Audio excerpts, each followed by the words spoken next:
Okay, we will go ahead and get started.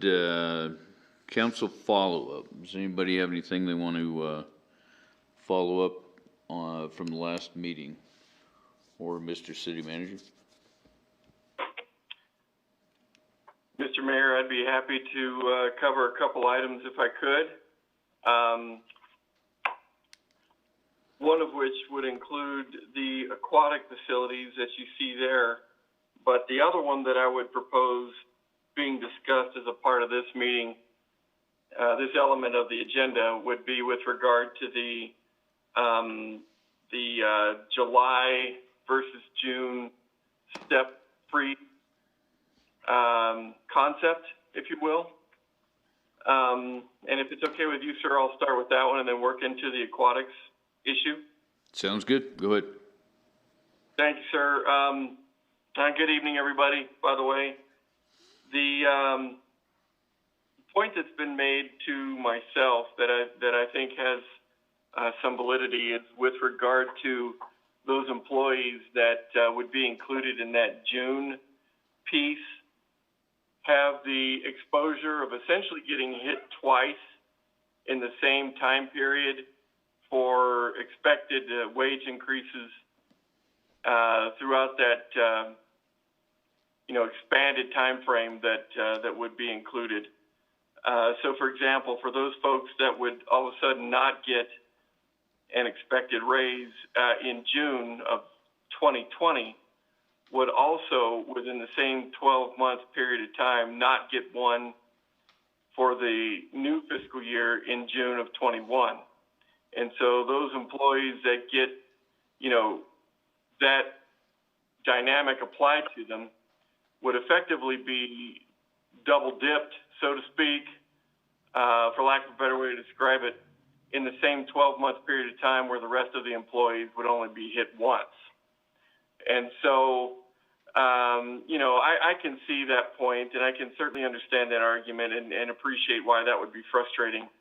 And so I've worked with the department, with police primarily, and worked out a scenario that the chief proposed in order to help us on the general fund side of this exposure for fiscal year 21, in order to make up that savings impact in other line items, in order to preserve those individual employees' cost impacts, if you will. And so if it's okay with the council, and of course that's the reason I'm bringing it up to see if you are, I could feel comfortable advocating for bumping that back to July 1 as the start date in order to preserve those employees, those particular employees that would be impacted in June, and save them from being impacted twice in the same time frame. And so with that, I'd take any questions, Mr. Mayor. Anybody have any questions about that?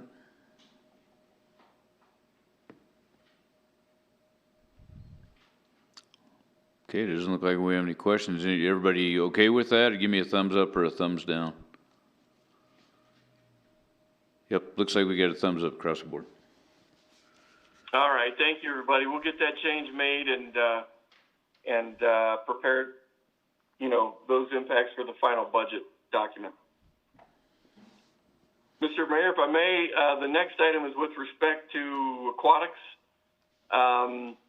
Council asked for some sort of an analysis, if you will, in terms of a limited opening for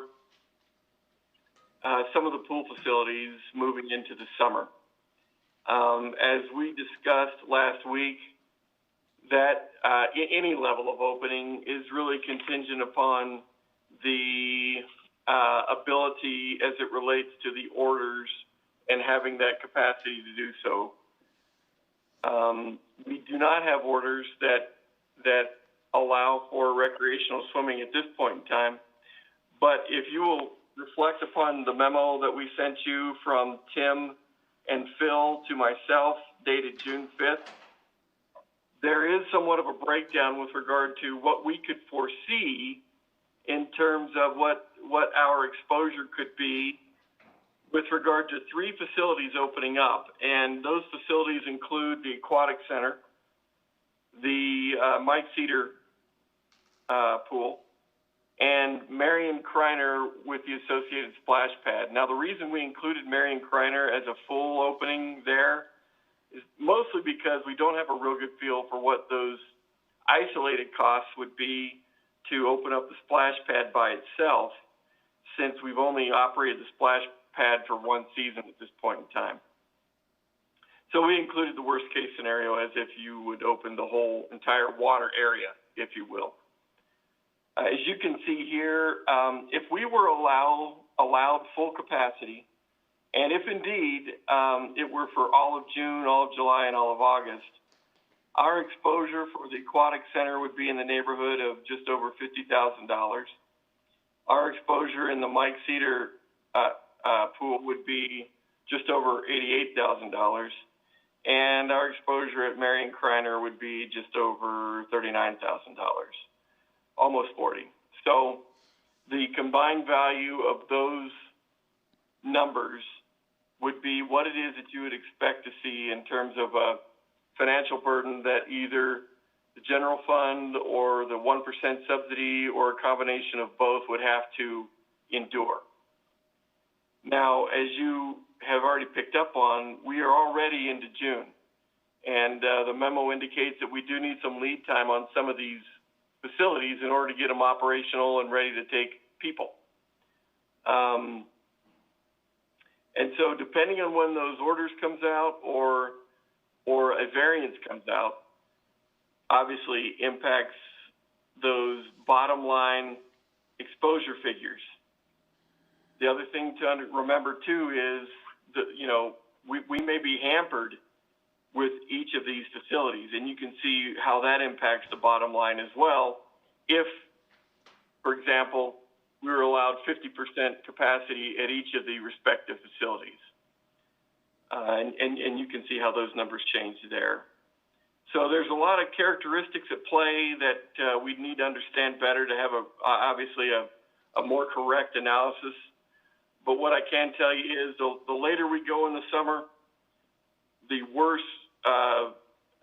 we're going to do by way of revenue to offset those expenses. And of course, those bottom line numbers get obviously worse and worse. So anyway, that's the analysis. I do have Tim on the line if there are some more in-depth questions you would like to ask, and we would certainly take whatever direction or recommendation you would have at this point in time. Councilman Cathy.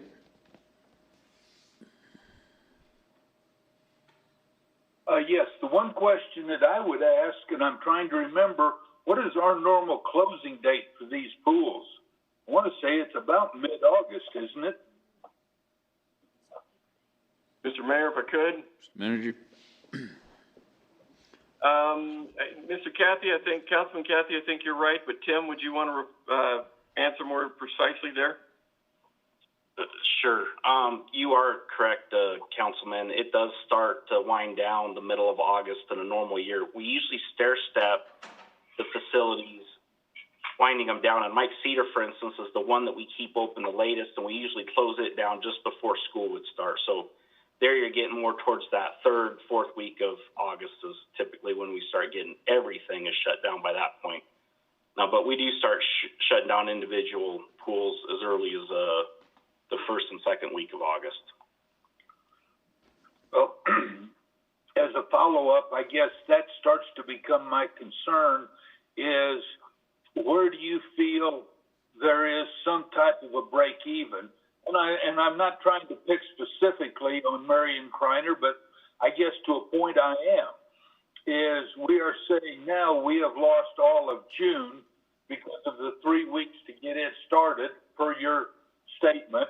If we were allowed to go this week, we have lost all of June. If we close the 3rd week in August, we're only talking 7 weeks of maximum pool closure or pool opening. Does that even start to make any sense on some of these things, and particularly that one with it taking 3 weeks, we don't wind up with much of the summer.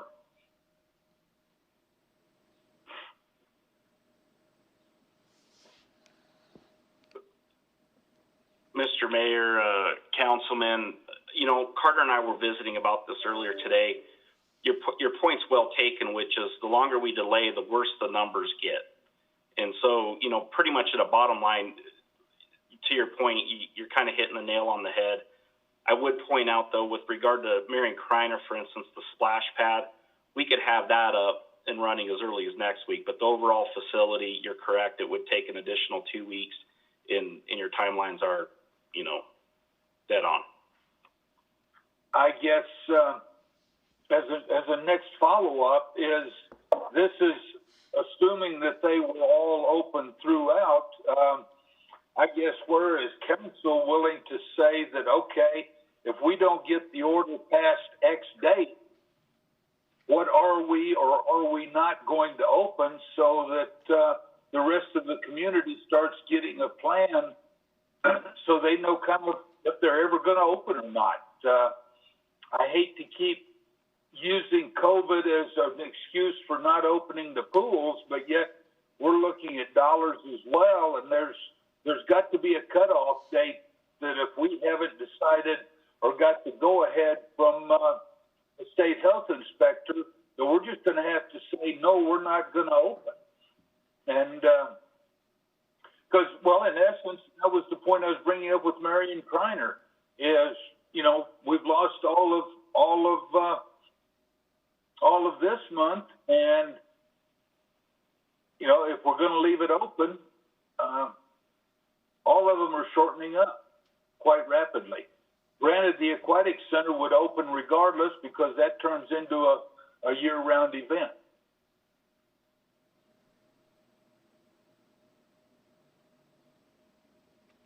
Councilman Paul. I feel like we owe it to the community to give them a drop-dead date that they either are or aren't going to open, and take the heat for it. Councilman Powell.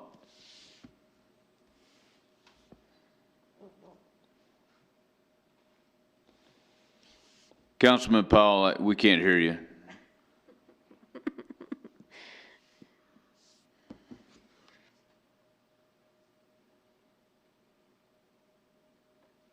Sorry about that. I agree with everything that Steve has said. I have another question for Tim. I assume that many of the young people we've hired as lifeguards have had to find other employment this summer. If we did receive clearance to open these pools, it's feasible to think we would actually find lifeguards in time to staff them. Yeah, Mr. Mayor, Councilman Powell, that's a good question. The cool thing is we've managed to move some of those people you're talking about over to the parks right now. So we kind of have them gainfully employed in parks right now, just in case council does direct us to pivot and get some aquatics facilities open. It's not a huge problem. I will say, if we were to decide to open up more than 1 or 2 facilities, it would become exponentially hard for the very question you just posed. We just would not be able to find probably enough help to staff, say, three or more facilities. Councilman Hopkins, did you have a question? If I may, I just think from an optics standpoint, we really need to make sure people understand this, because obviously there's been a lot of upset people thinking that this was an arbitrary decision on our part, and that all we had to do is spend the money and we could open them tomorrow.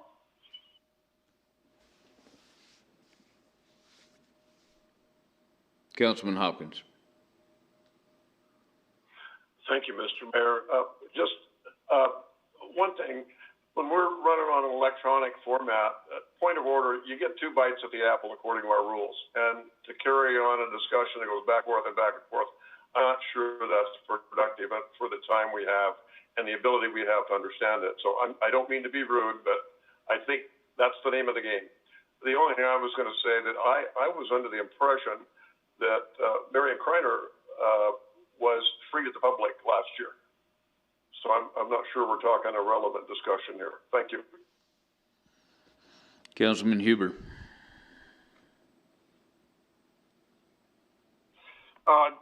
Thank you, Mr. Mayor. Just so that I understand, we do not have any kind of further enlightenment from the county or the state health department on when we might or might not be able to open these. And we don't have any idea when they might or might not be considering or viewing that. Is that all correct? Mr. City Manager. Thank you, Mr. Mayor, Councilman Huber. That is correct, but I did want to let council know that both Tim and I have been working very closely with the health department in order to potentially bring in a variance to the picture that would help us, get on our way sooner than later. And, that sharing of information and answering questions and giving ideas and so forth is taking place very actively right now. But we don't have any timeline or anything on that at this point, correct? Mr. Mayor, Councilman, we do not.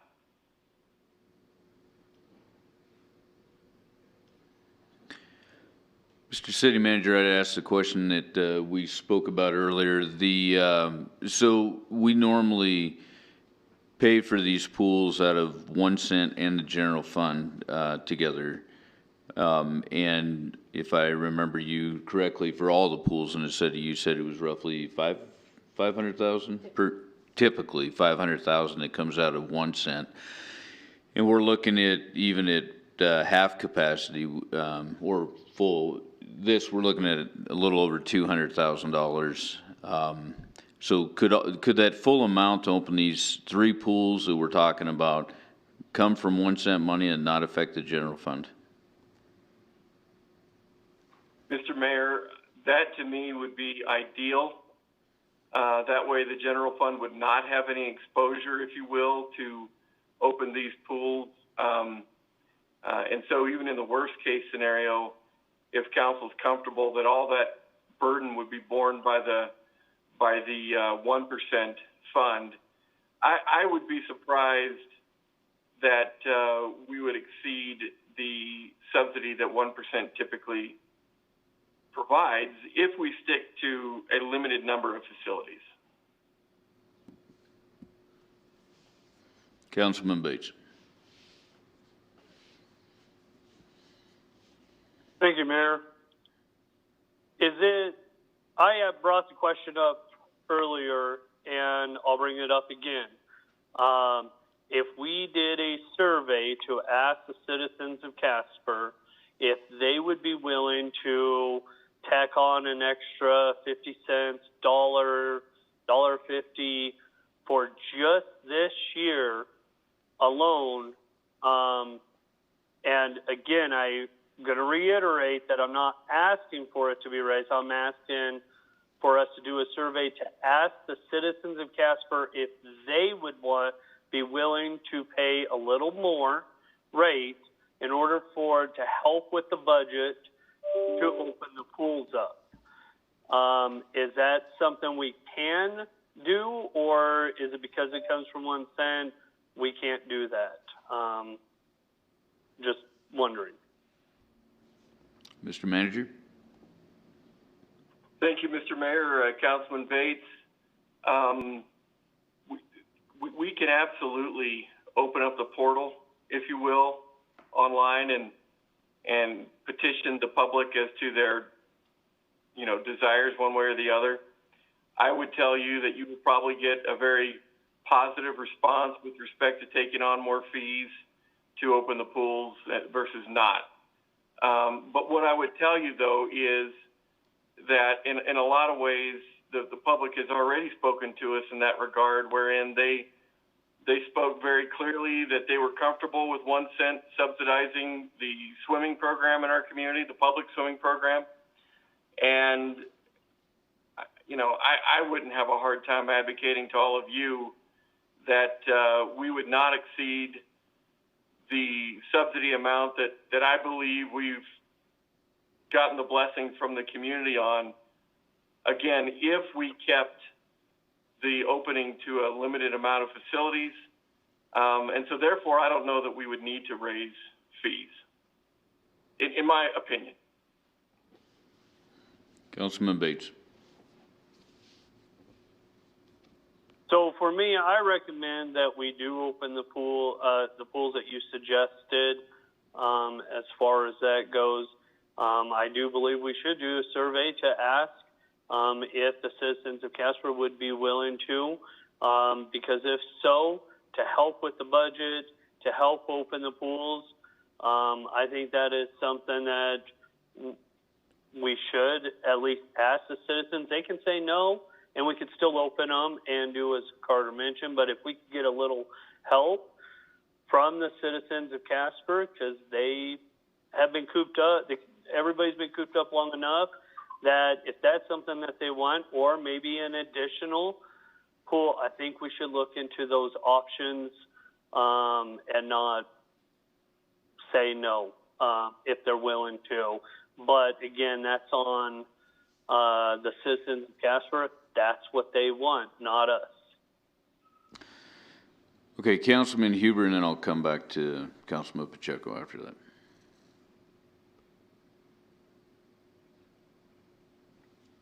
Councilman Huber, I need you to, there you go. There we go, yeah. Mr. Mayor, I like the idea of citizen input as much as anybody does, but, you know, it just seems to me, and I don't mean to be disrespectful to Councilman Bates's idea, but if you want to put this off for a week or two or so, and well, let's do a study and all that, you know, that's about the way that sounds to me. I think we need to make decisions. That's our job. That's what we were elected to do.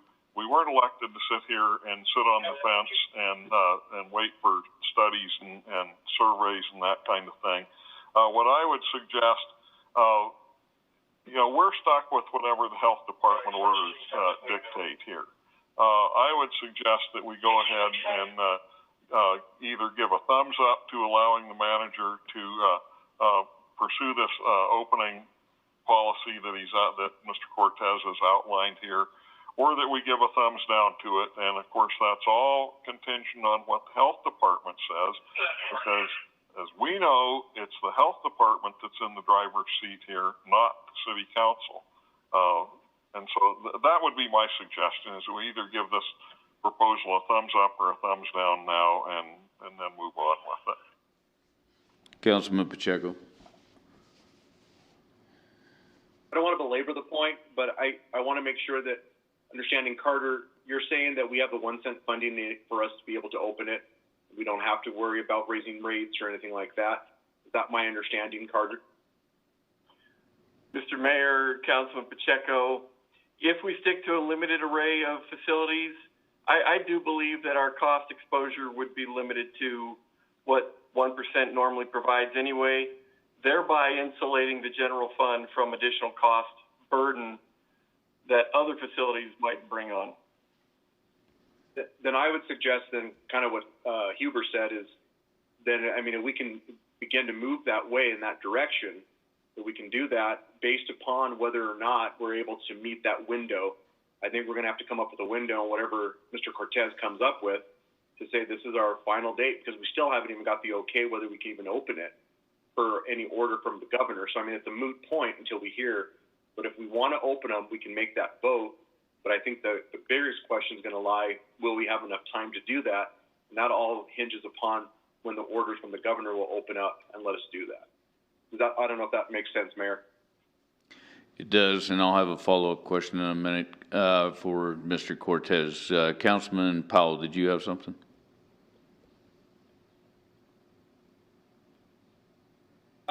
Yes, I appreciate what Ray just said to clarify that, and I guess I would worry that if we did a survey, it would give people the impression that if the survey were positive, we would open the pools, when in fact, we would be in violation of the order if we did so.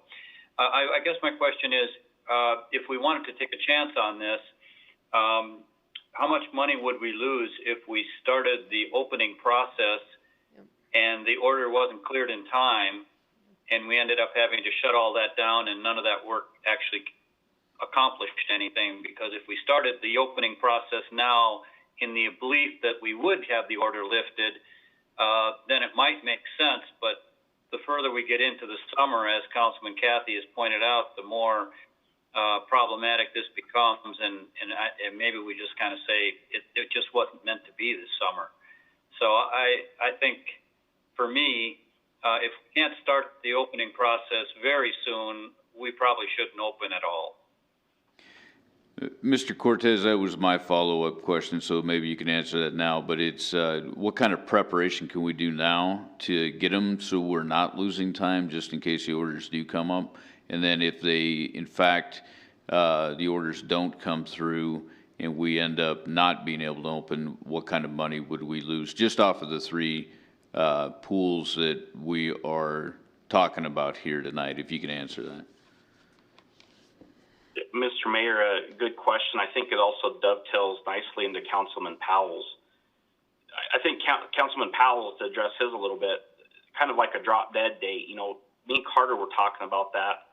To me, if we don't hear something probably from the health department that kind of helps us in a meaningful way, one way or another, probably by the 1st of July, to Councilman Powell's point, it's probably not worth opening up, meaning it just would take us too long to get to where we need to be.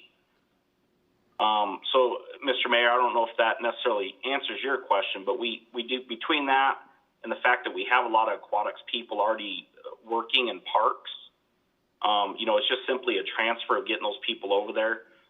The question would be, is the direction from council on kind of the three that we've outlined. If you wanted all three, obviously that's a little bit more arduous to make sure that we have enough people to do the three. If you were to say, hey, let's do 2 of the 3, then obviously it gets much easier, but we're willing to undertake whatever direction you have, and we do our darndest to make it happen, provided we get something from the health department, you know, it's probably in the next week so that we could be open and ready to go by July 1. And I think that's more where my question is if we were to prepare the facilities starting now, and let's say 3 weeks from now when the facilities are up and running, if the health department came in and said, nope, you're not going to be able to do it at all, what kind of a loss are we going to see for preparing? I just don't want to lose time in getting them going. If in fact we can open them, I don't want to hear that in 2 weeks and then 3 weeks later we're actually up and running. So I guess that's my question is, if you do the facilities and prepare them now, if that takes 3 weeks to get that done, what kind of loss would we have if the rug got pulled out from underneath us? Mr. Mayor, I'm kind of taking a little bit of an educated guess here, but I'd probably say we're in the tune of probably $5,000 to $10,000 just getting things prepped and some of that staff time to get things kind of rolling. Is the Councilman Kathy's point with regard to the indoor aquatic center? It's kind of a different animal because it's not a seasonal operation. So that one I kind of take out of the mix, and I'd probably say we're at $5,000 to $10,000 between the 2 outdoor pools to get them kind of spooled up, cleaned up, and all that. Hopefully that answers your question. Yep, thank you. I'll come right back to you. Councilman Bates, you had your hand up? All I want to say is regarding the survey and wasting time, it's not a waste of time to hear the public and what they have to say. Second of all, I want to say we have to possibly wait 3 weeks anyways for the pools to possibly get set up. So I don't see how the survey is a waste of time when we have to wait to see if we can even do it anyways. And to clarify to people, this is just a survey if they're willing to pay a higher rate, but on the understanding that it may not open. Wouldn't be hard to put that in there. So I don't see it as a mute point at all, in my opinion. Vice Mayor Lutz. So, I mean, I think especially when we're talking that the potential, whatever, this goes south on us, we get things ready and they say, nope, we've decided no pools this summer. If the ultimate loss that we're looking at in that is roughly in the neighborhood of $10,000, I think in the morning we need to ask the health department what their feelings are. Like, do you think, you know, in any realm that in the next month there's going to be a variance for swimming pools? And I think if they respond positively, then we have to get moving now, because losing that 3 weeks, especially at this point in the summer, I mean, we're already nearing towards the window where that's already going to shut us out. So I think that because there's not a huge potential of loss, we need to start preparations immediately upon the advice of the health department. Okay, so I think what we have on the table right now, Mr. Manager, is that just looking to get a thumbs up or a thumbs down to move forward on the 3 pools that have been designated. We're looking at potentially 5,000 to 10,000 to get the facilities up and running, so it would include moving forward on getting those prepared. And everything will hinge on what the health department says. And the funding for this, we'd look at taking out of 1 cent, not out of the general fund. Did I miss anything in there, Mr. Manager?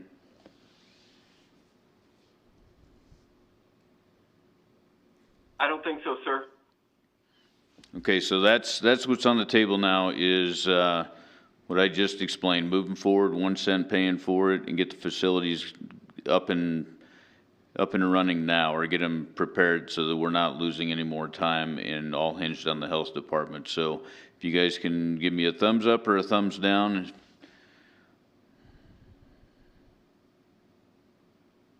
Okay. Looks like thumbs up across the board. All right. Thank you.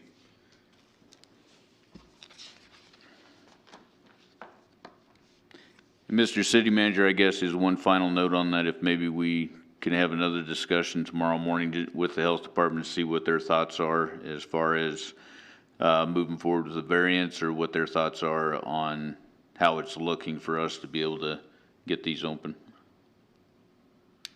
I will do that indeed. Yes, sir. Okay. Thank you. All right, we'll move on to the community. Councilman Bates. Thank you, Mayor. One thing I want to bring up to council, because we originally was talking about anything from last week's regular council session, is that I want to just bring up to everybody something to think about.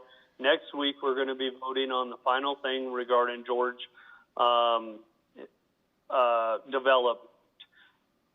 And something for everybody to think about that I've heard time and time again is from different council about, you know, if staff makes a recommendation, I strongly support the staff recommendation, or, you know, staff feels good about this, so I feel good about this, and I'm going to do this. And what I want to point out is you have planning and zoning that said that they wanted, that they approved a cross street in that development. You had the city staff say that they support that cross street in that development. Then on top of it, you had the citizens say that they support that cross street in that development. And then you have the one developer that said that they don't want it, and they want their land done their way. We have planning and zoning, we have staff, and we have the citizens, but we have one developer. To me, I want to listen to the 3 that all said it, so I hope that maybe you guys will rethink that for next week of how many people want that cross street in there. So I just wanted to bring that up from last week's council meeting. Okay, and before I move on, I guess I want to finish tying that up. Was there anything else from the previous council meeting that anybody else needs to talk about? Okay, we'll move on to Community Greenhouse Project. Mr. City Manager.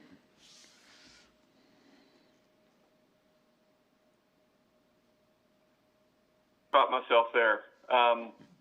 Thank you.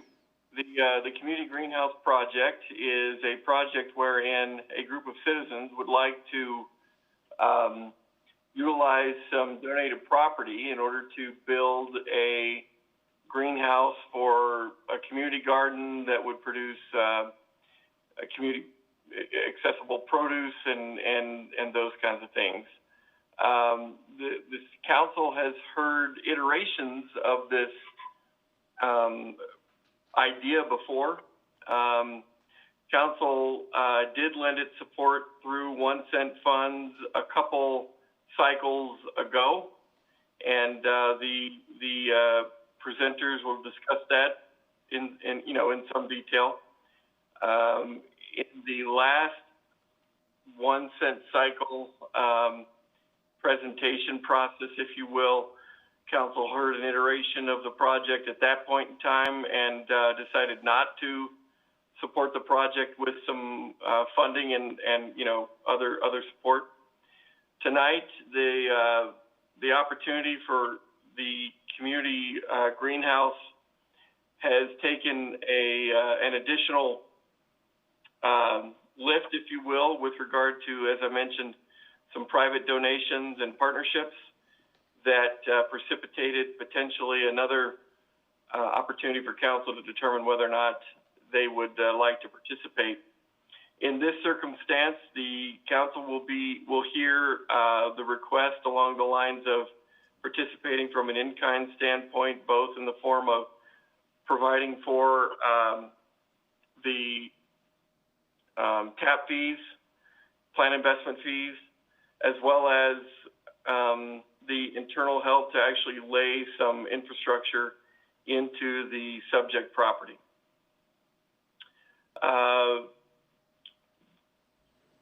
If council does decide to move in this direction and support this project, council will need to be tolerant of a capital addendum to fiscal year 21, to the fiscal year 21 capital agenda that would allow for this partnership to occur. And so with that, Mr. Mayor, I would like to defer the floor to our potential partners. Ms. Miller has been in front of the council before, I think probably through the variety of iterations that this project and the evolution this project has taken. And so she won't be a new face to many of you.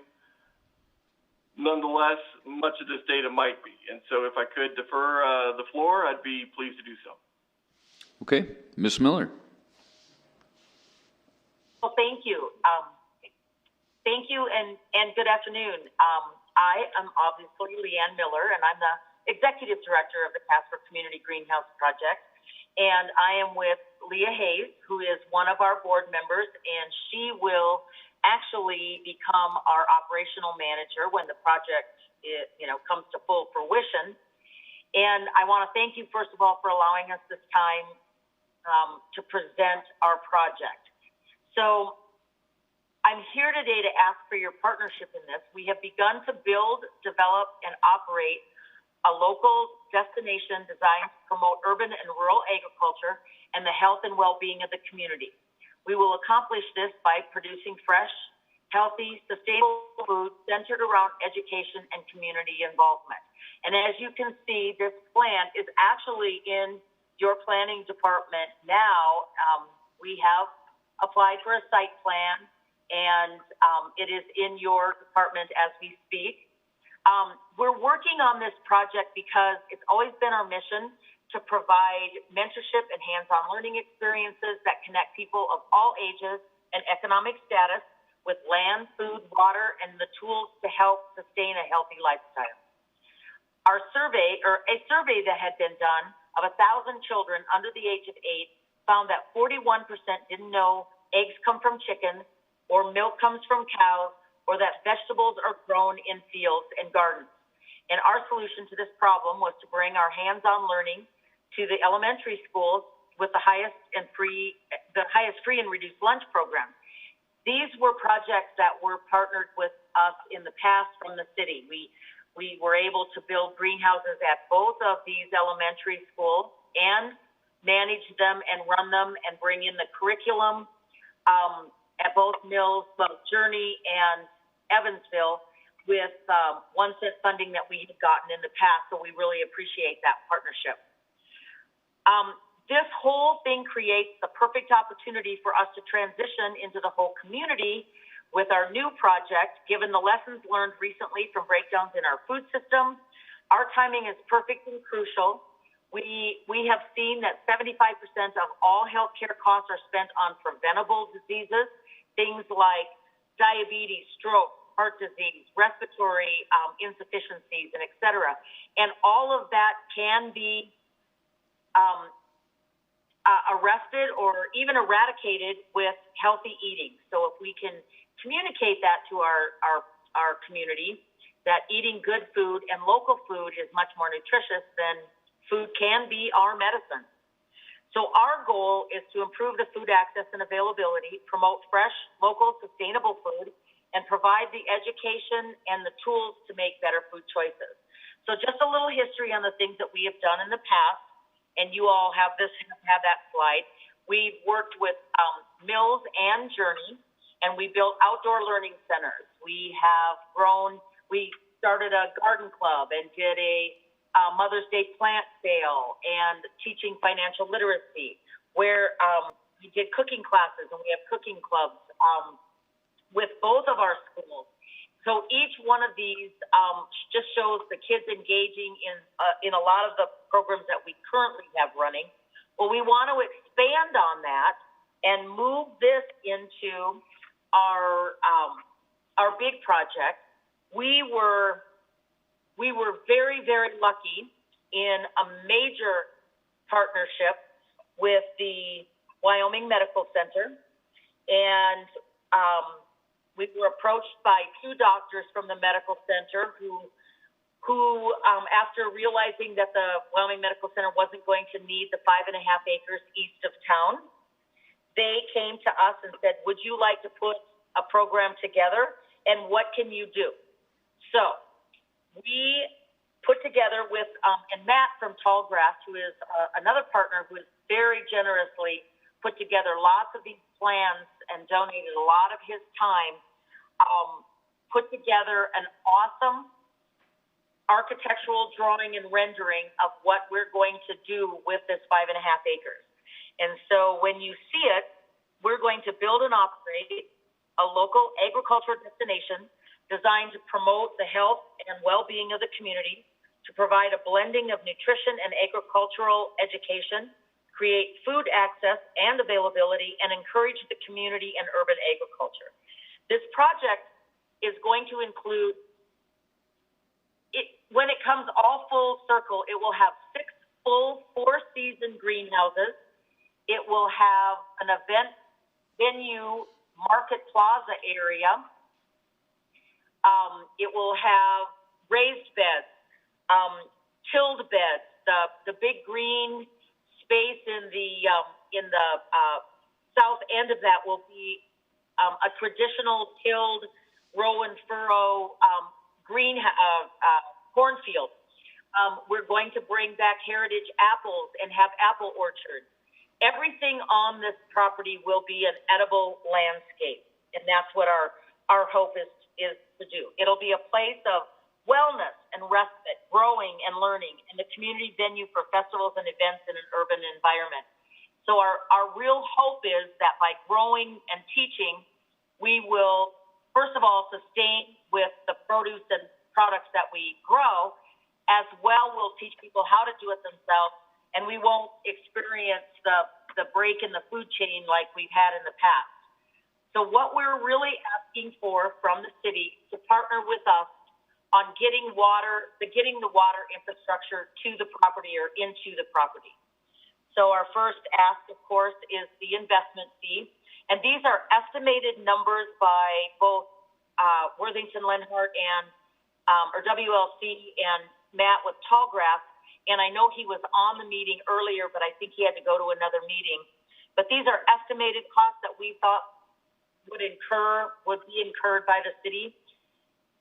Also, the water service to provide the labor and materials to install the 2-inch PE water service to the property, which currently the water main is in the middle of Venture Way, and we would like for the city to help us bring that to the curb or to our property where we would put it to the meter, and then our drip system people can move it to the property from there. As well as the sewer service, and you can see that written here. So we're looking for approximately $37,000, if that's a current or correct estimation.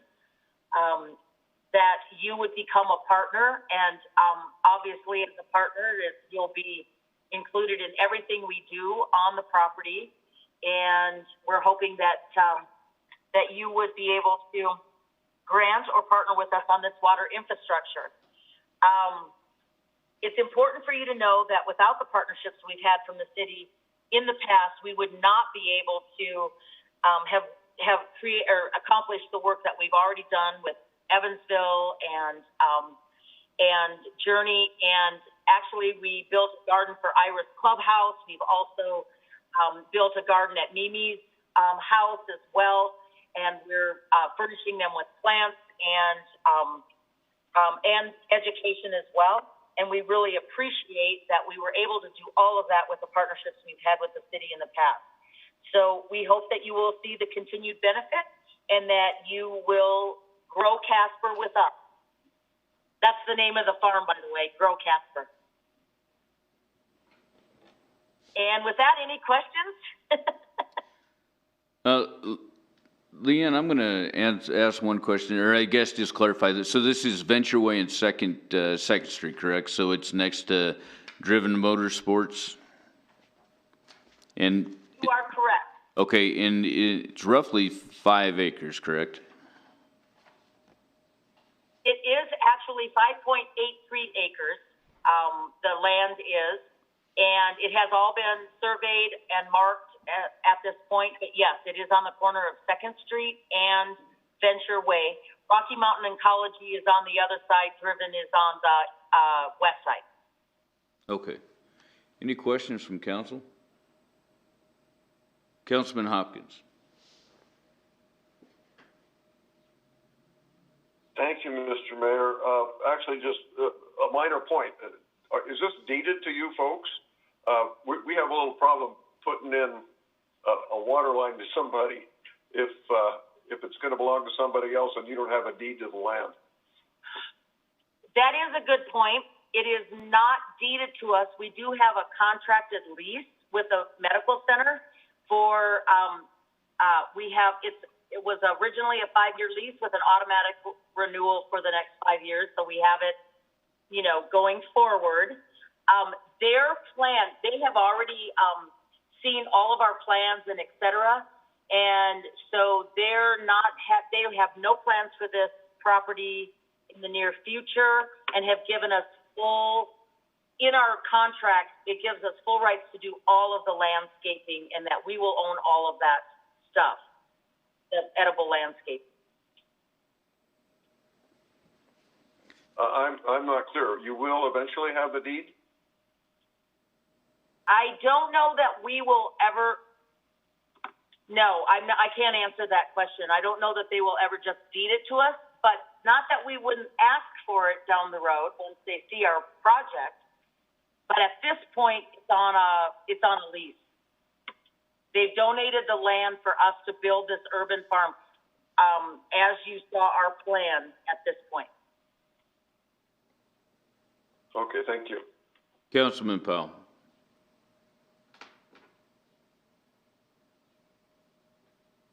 Thank you, Your Honor. Leanne, I know that there's a lot to this, but we're talking about a pretty major effort here that's going to require machinery, lots of skilled labor, and then, of course, lots of ongoing work. Will the organization have paid staff doing all that work? Do you have sufficient volunteers? And, of course, with volunteers, you never know how stable that workforce is going to be. Not that we would be responsible for how this all plays out, but if we're going to invest something in it at the front end, we need some assurances that it's actually going to happen and be done right. You have a business plan in place and some methods that have been, put into some kind of a plan that will actually make all this happen. Could you describe it briefly?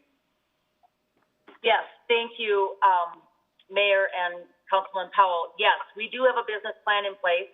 We also have some of our other partners do include the operating engineers who are going to do a lot of the land work and the grading and excavation. We have partnered with Moonberry Farms, who have done all of the tilling and that sort of thing. We are working with a drip irrigation group who is going to work on all of the drip irrigation with us. Some of this is going to be donated. Some of this is obviously included in our in the fundraising and grants and things that we're following through with. But yes, we do have a plan to make it sustainable. And our plan has that once things, within the next 3 years, all of the building will be completed, and that in 5 years, the urban farm will be sustainable on its own. I could send more of that to you if you need me to. I would also add that the intent of having other employees is definitely out there, and that's why having myself as a board member become the operations manager will keep that vision in place as we start to gather volunteers. And I've already done that with our Mimi's House and Iris Clubhouse and some of the other victory gardens that we've been working with, is organizing these volunteers, including some of the purposeful people or the youth diversion, so that we can actually get the projects done the way that we envision them to be, because we do understand that volunteers is a whole different type of workforce. And so we will have someone like myself and continue to hire people like that to work within that farm to keep that vision true. And I will add also that we have been approached by, and actually I have a meeting next week with the council on City of Casper's Council on Disabilities, and partnering with us. We will have, gardening is a really good opportunity for people with disabilities. It's a little lower stress. It's, it's a good opportunity for them to get into the workplace. And it is our intent to, we've already hired through vocational rehabilitation and the workforce services, several people that we've been working with on giving them work skills and et cetera in the gardening, landscape, greenhouse type of situation. And we do plan to utilize that farther in the future for our employees.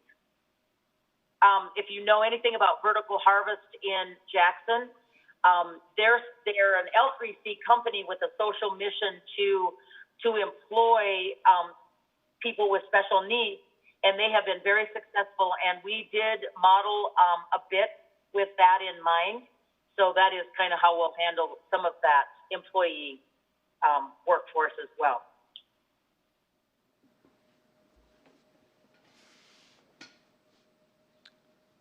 Okay, any other questions? Councilman Cathy.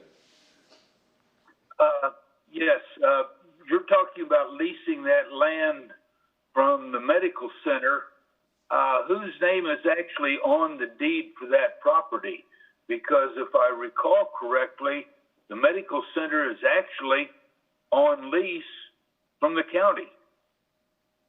So whose name is on that lease? I mean, on that deed for that property?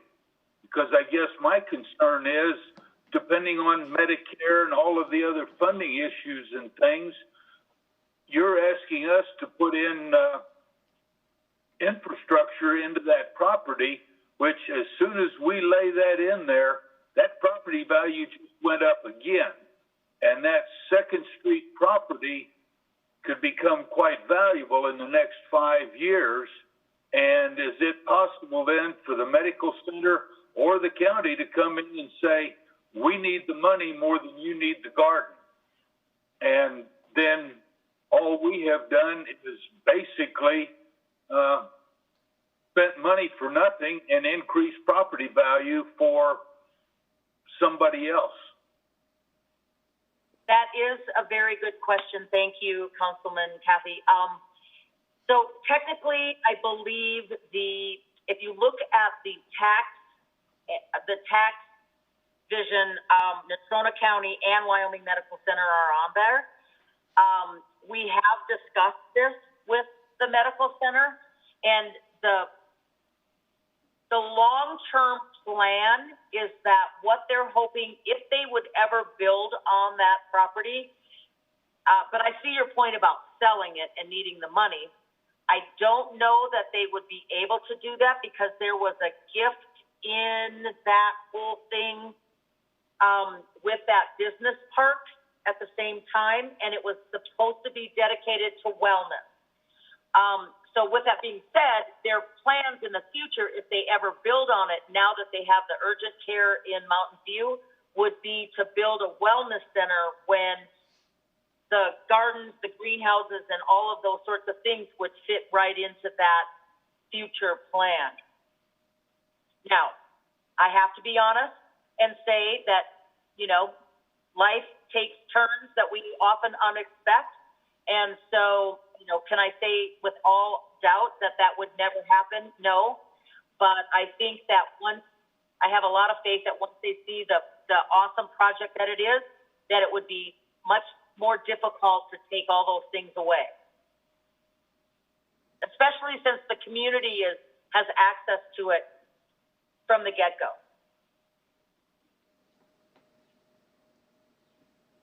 Thank you. Any other questions from council?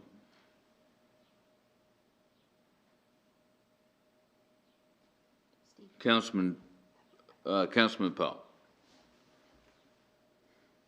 Just to clarify, Leanne, maybe I missed it, but what is the length of the lease that you currently have?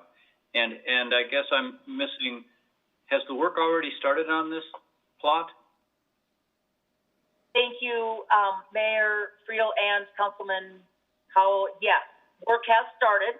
We have the cornfield tilled. We have garden beds, community beds, and already tilled and growing. We have stuff growing in them. The grounds have been staked, and on the 21st, our operating engineers will grade out the first phase, which will include the market plaza, venue area, and 2 greenhouses. That will be done at the end of this month. We have a hoop house that will be built within the next month and a 4-season greenhouse within the next couple of months that are already underway. And the original lease is for 5 years with automatic renewal. Vice Mayor Lutz. Do we have anybody available on the call to, I know it sounds like those numbers were estimated by outside agencies. Do we have anybody from the city staff that can tell us if those numbers appear reasonable for that project? Sorry, that was kind of a question to the city manager, maybe. Yeah, Mr. City Manager. Thank you, Mr. Mayor, Councilwoman Lutz. Indeed, we did have a hand in putting together the estimates with regard to the tap fees. The costs to run the line and so forth, you know, the physical work, the capital side of the work, if you will. We believe we could drive that number down further if we did it, you know, internally. And so therefore I would say that the 6,100, if you will, is kind of the worst case scenario if we had to contract that out. Does that help, Councilwoman? Yes, thank you. You bet. Any other questions or comments from council?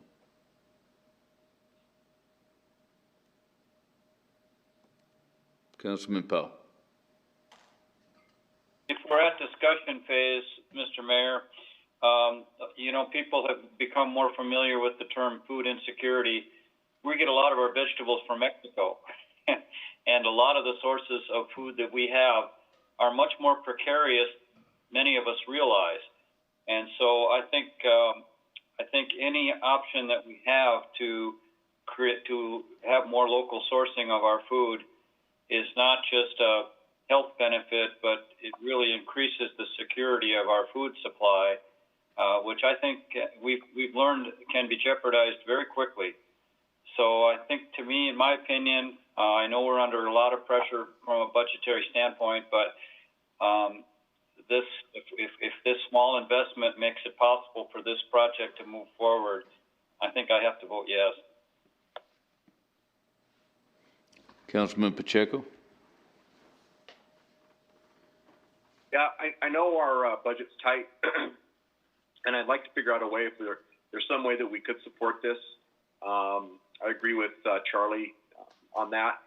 If there's some way, I mean, I understand, you know, we have to make tough choices and things like that. And so I certainly would, you know, if Carter would come back and be like, you know, this is going to be very, very tough for us to do, and certainly would support that. But if there's some way we could find a way to support this and help it, I would be, I'm 100% behind it if we could figure out some way to do that.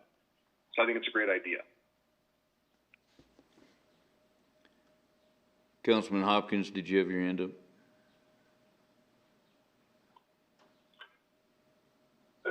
Yes, sir, I did. I think, quite honestly, I would like to hear what our development staff has to say. Typically, when they look at a development, they look at, you know, what is within the law for us to do, and we do. And we're going to commit money to do this project before we have any report from staff. And I guess I just feel like we ought to hang fire a bit here. I really hate to put in a tap for somebody, and we have no condition to recover this tap if it's ever sold to private business. When we build a development, we can forward some money in terms of building streets and building infrastructure. But the fact is, typically we have in the agreement, then when it's built out, you will repay the city. And I guess I would just kind of like to hang fire a bit and see what the folks at planning and zoning and development come back with their report. We've got this tonight, and quite honestly, this is the first time I've seen these pictures.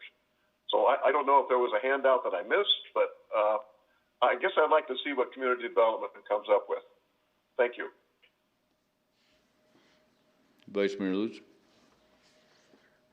Well, and another thing, and this probably goes back to Ms. Miller, but what are the discussions that are taking place as far as the potential merger or acquisition by Banner Health? Because potentially speaking, does that lease have like wording or clarification on that, or how that works?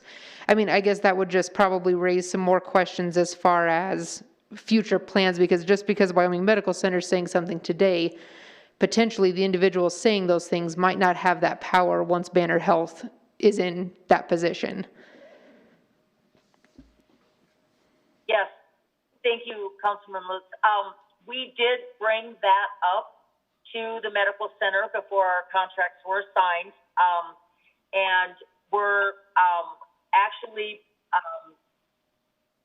given a pretty strong. We don't feel that this will have any issue with the board. I mean, the board, gave us confidence that would not be an issue if they merge with Banner Health, and as well as the administration. But that we did bring that same question up. Now, again, we're talking about verbal commitments, so to speak. But the way our lease reads at this point, it should be honored for the entire time. Councilman Bates. Thank you, Mayor. I am all for growing your community greenhouses projects and doing that for the community. I have reservations of the fact that they don't own the land, that it's only a 5-year lease, as others stated, that Banner is merging with Wyoming Medical Center. They could change it up. But also I want to point out that some of the neighbors, not all, but some of the neighbors by Meadowlark Drive in that empty development plot wanted to set up a Casper community greenhouse that we own that property. They wanted to do the same thing, and they were just asking for water to be put in there, and we said no. We told them no, that it's not beneficial for us to do so. And I understand this is a well-known project, and the other one was some neighbors taking care of it, but they wanted the same idea with property that we own, where this one, obviously Natrona County owns it, and we would be providing water for them. I don't feel good about that, so that's just my personal opinion. Ms. Miller? I did want to mention something.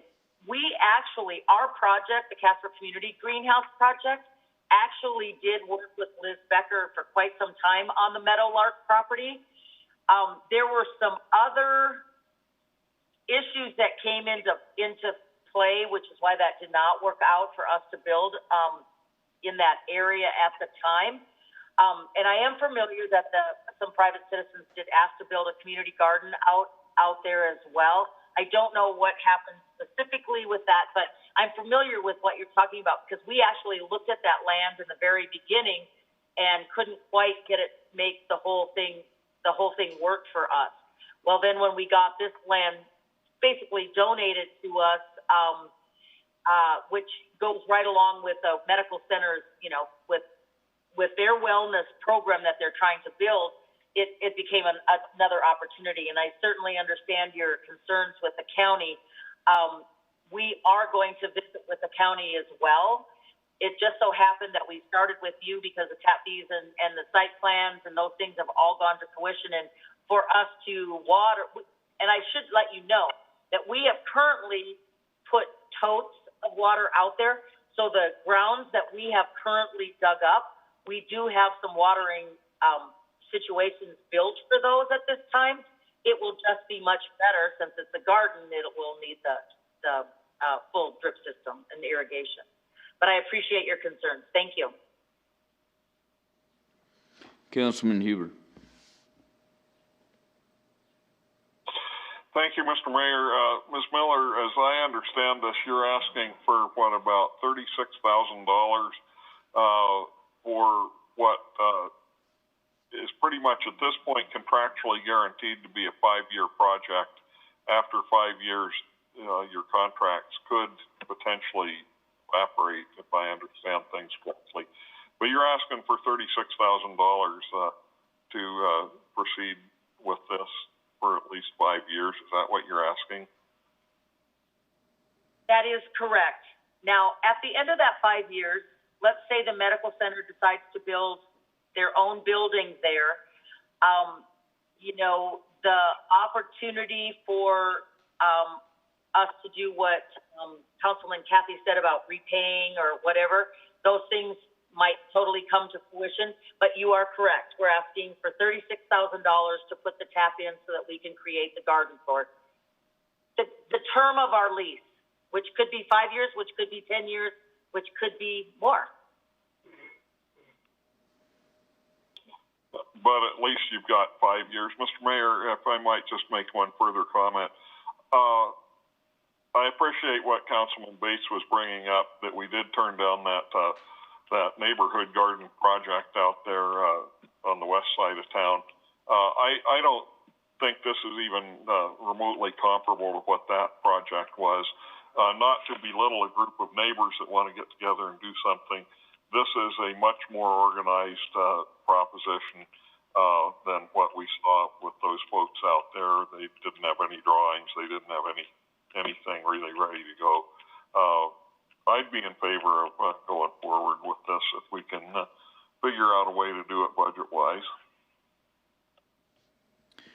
Ms. Miller, I have a question for you. You said you haven't talked to the county yet and you're going to them. Do you have a different ask of them, or would this be along the same lines and we could potentially cut this cost in half? Well, as you know, when I first approached this, we're in the site planning phases and we're in the beginning, and these are the large costs that are coming to coming to the forefront right away. I would love to go to the county and ask them to, since they actually own the land, for them to partner with us as well. So there is that opportunity, but I guess my original intent was I needed to come and see if I can get support and what next steps we need in order to bring this to fruition. So I will definitely, I am definitely going to meet with a county commissioner in the next week, and will keep you apprised of all of that information. Okay. Any other comments or questions of council?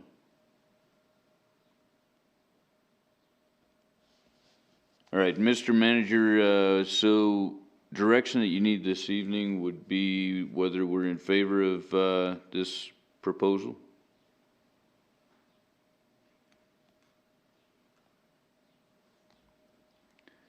Mr. Manager, your mic's not on. Oh, man, I can't believe I did that. Thank you for your patience. That would be correct, sir. The other thing I would want to be comfortable with is the funding source.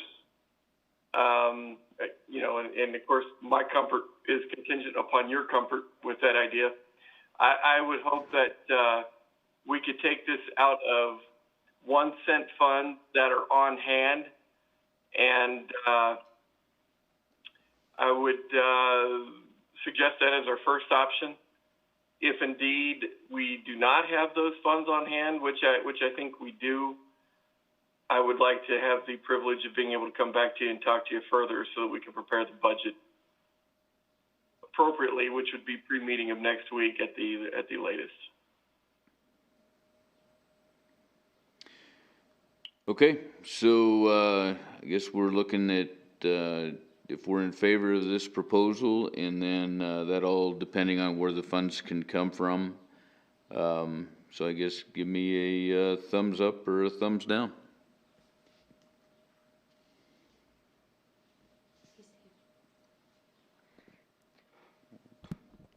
Sorry, I'm going to kind of put mine in the middle. I guess I would almost entertain that we maybe get more advice as far as potential wording for, I guess, the contingency on the fact that after 5 years, you know, we explore the payback option, or potentially have maybe some guarantees or certainties from Wyoming Medical Center and the county as far as deeding that land over time or at a certain point, or something of that nature.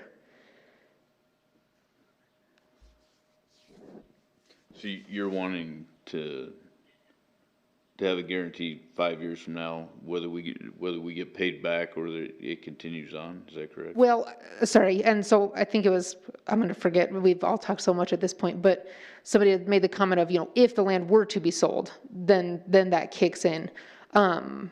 Or, you know, maybe if they have like an agreement where after a certain period of time, then the land is deeded to them, then obviously we wouldn't need to include wording of that nature.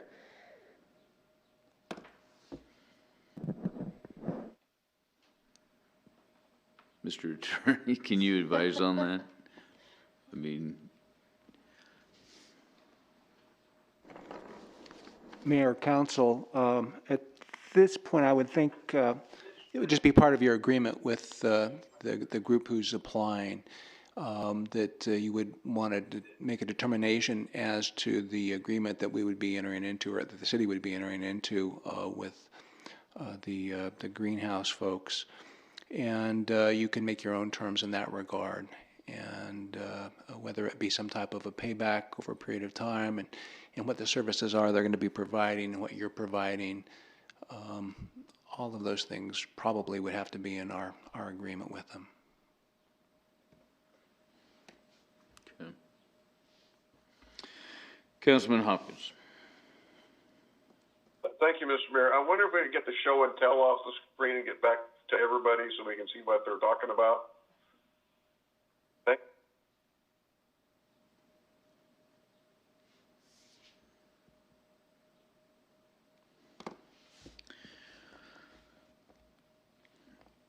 Okay, so if I'm hearing direction correctly, that you're asking that we get a little further information as to how that would look as far as any kind of payback that would come back to the city for doing this, whether it be from the people that currently are on the deed or the project itself.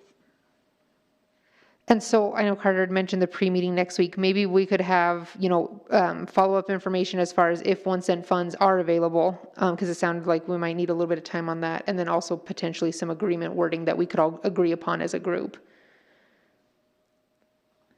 Mr. City Manager?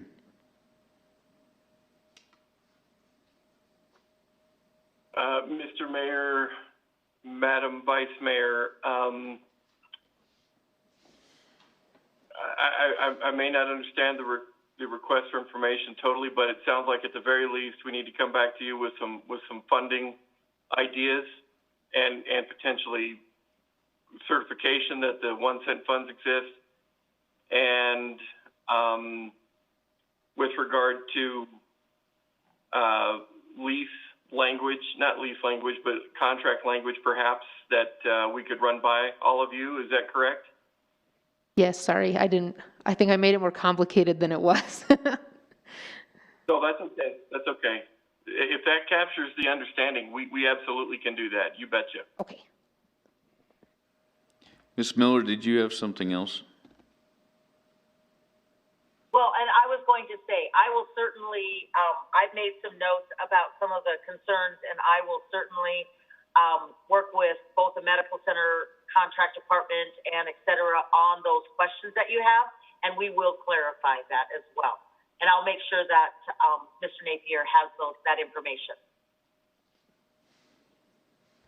Councilman Hopkins. Thank you, Mr. Mayor. It's one of those situations that I feel we got the horse pushing the cart here.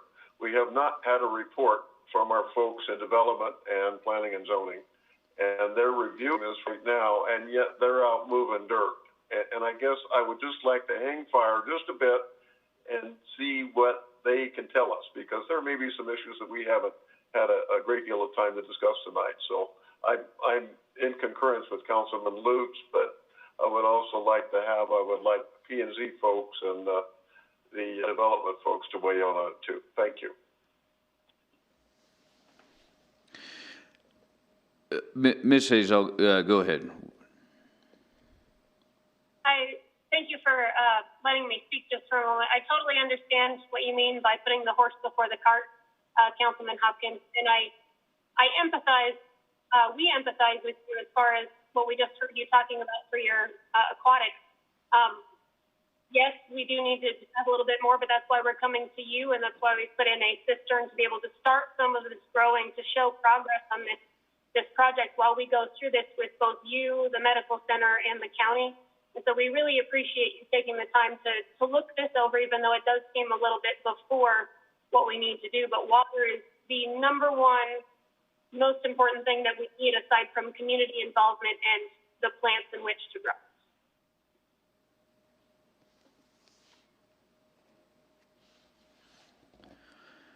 All right, so Mr. City Manager, to come back, go ahead. Mr. Mayor, I didn't mean to cut you off. Feel free to finish your thought there, sir. No, go ahead, and then I'll fill in afterwards. Thank you.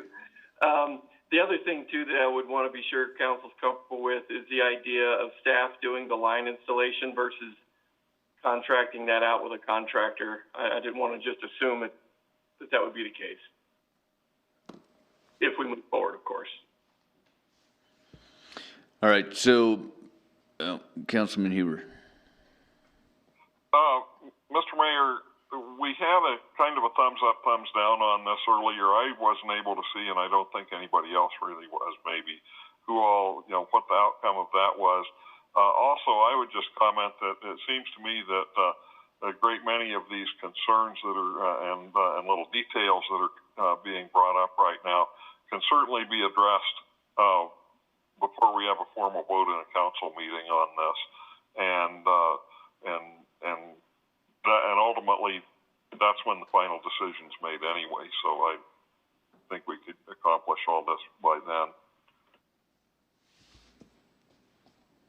So to pretty much encompass everything that Councilman Huber just said, I think that what we need to do is move forward with thumbs up or thumbs down on whether or not We want the city manager to move forward and collect the information that Vice Mayor Lutz has asked for, and allow Ms. Hayes and Ms. Miller time to answer some of the questions that have been asked of them, to get back to the manager so that he can report back to us, and then we can make a decision at that point in time of what direction we want to go.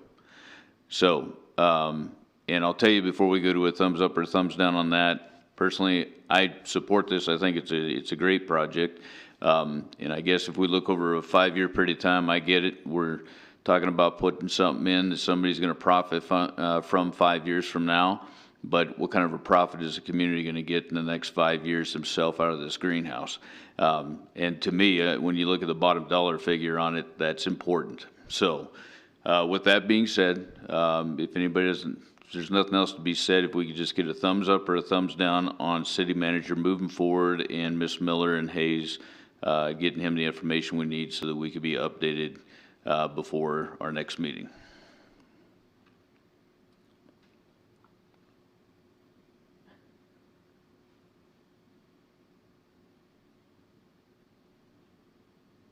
Okay, so all but 2. So we'll move forward with doing as we just said. So Ms. Miller, Ms. Hayes, if you do have some of those answers you can get for us and get back with the city manager, and then he can report back to us next week and let us know where we're at, okay? All right. Thank you very much for your time. We really appreciate your taking the time to listen to us. Thank you again. Thank you. Have a great evening. Okay, we'll move on to the health fund residual balance. Mr. City Manager. Thank you, Mr. Mayor, members of the council. With your privilege to do so, Mr. Mayor, I'd like to kind of combine the next 2 items because they really work hand in hand, as it were, and that would be the budget amendment and the health fund discussions and its impact on that amendment. As you can see from the amendment memo that we gave you here recently, there's a number of items that are influencing what it is that we're asking council to basically change the fiscal year 20 budget with. There certainly is a large entry in the general fund, and you can see on the front of the memo where a lot of that's coming from. There is an entry out of the capital fund that we've talked about as well in previous meetings. The other really large entry that may not be as familiar to you that we really haven't been able to cover prior to now is with regard to the fleet fund and the impact that it will have on the budget amendment, even though misleadingly that entry in the spreadsheet says 0. The health insurance fund is the largest impact on the budget amendment, and we want to be sure that you understand that very clearly also. To address the maintenance shortfall in the fleet program, if you will, we sent you a memo very recently that included a wheel graph of multiple colors from Tracy, dated June 3rd of 2020. And that gives you a breakdown of basically what happened in the fiscal year that we're currently in as it relates to unanticipated costs for various elements of our fleet. And of course, our obligation to mitigate those issues. You can see by looking at the blue portion of that wheel chart that solid waste is the biggest benefactor to some of those unanticipated costs. Looking further into the memo, you get a narrative that identifies where those costs were born on the backs of what repairs and that kind of thing. Moving down that memo in through the narrative, you can see that our severe winter had a pretty significant cost impact with respect to some elements of streets equipment. Another big one is with regard to our cost to certify a ladder truck that we have on hand, which, while we didn't anticipate these costs to being very big, we certainly appreciate having those costs instead of trying to buy a new ladder truck to have as a reserve apparatus. And you can see more and more what brings us to that $250,000 expense problem. In the amendment memo, you also have a rather lengthy spreadsheet that breaks down a lot of the other additional detail that takes us to our total amendment cost of $4.7 million and request, if you will. Before I go into the largest portion of that as it relates to the health fund and what it is that we're proposing in regards to that part of the request, I wanted to be sure that any questions that you had generated from the spreadsheet and or other discussion in the memo and fleet weren't adequately addressed first.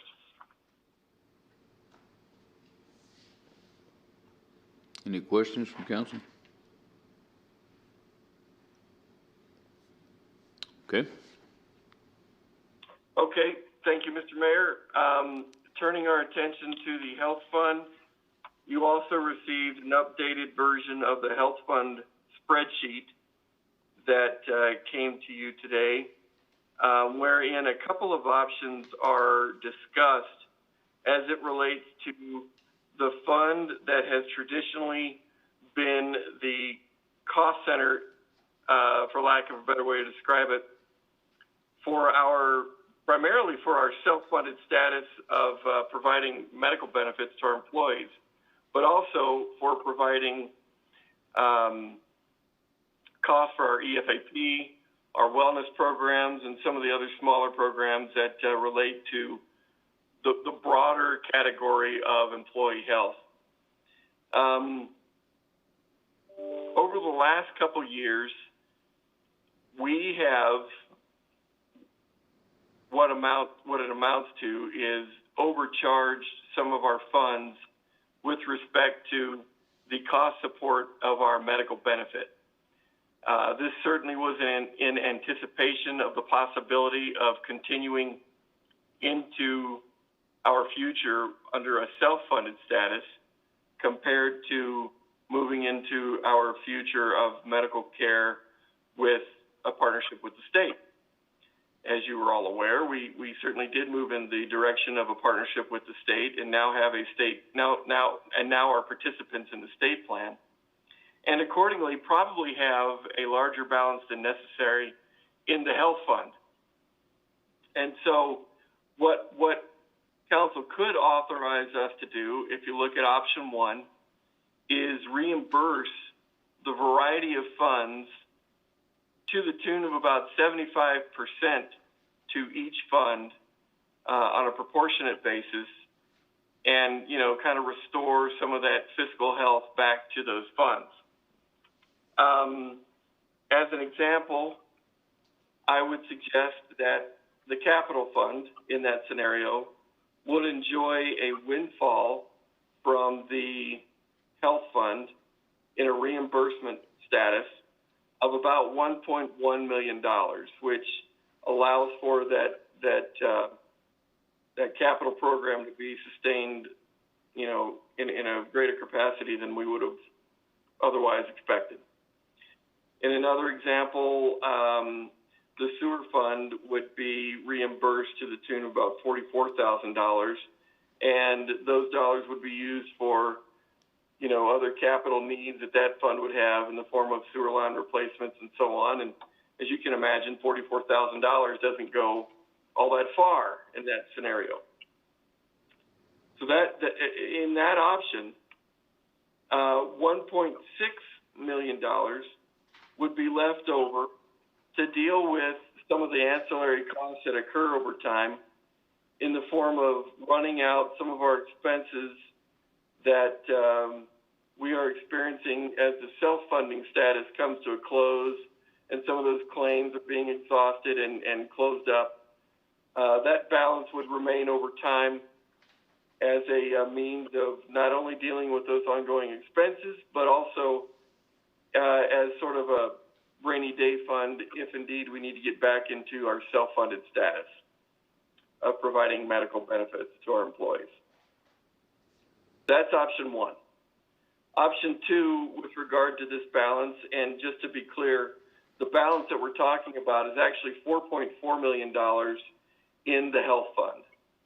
If we decided not to reimburse all of those dollars back to the participating funds, we obviously would have more dollars residing in that balance to deal with those costs, and of course that run out would take us further into the future. However, we do have some costs in the respective funds that this balance would help us to deal with.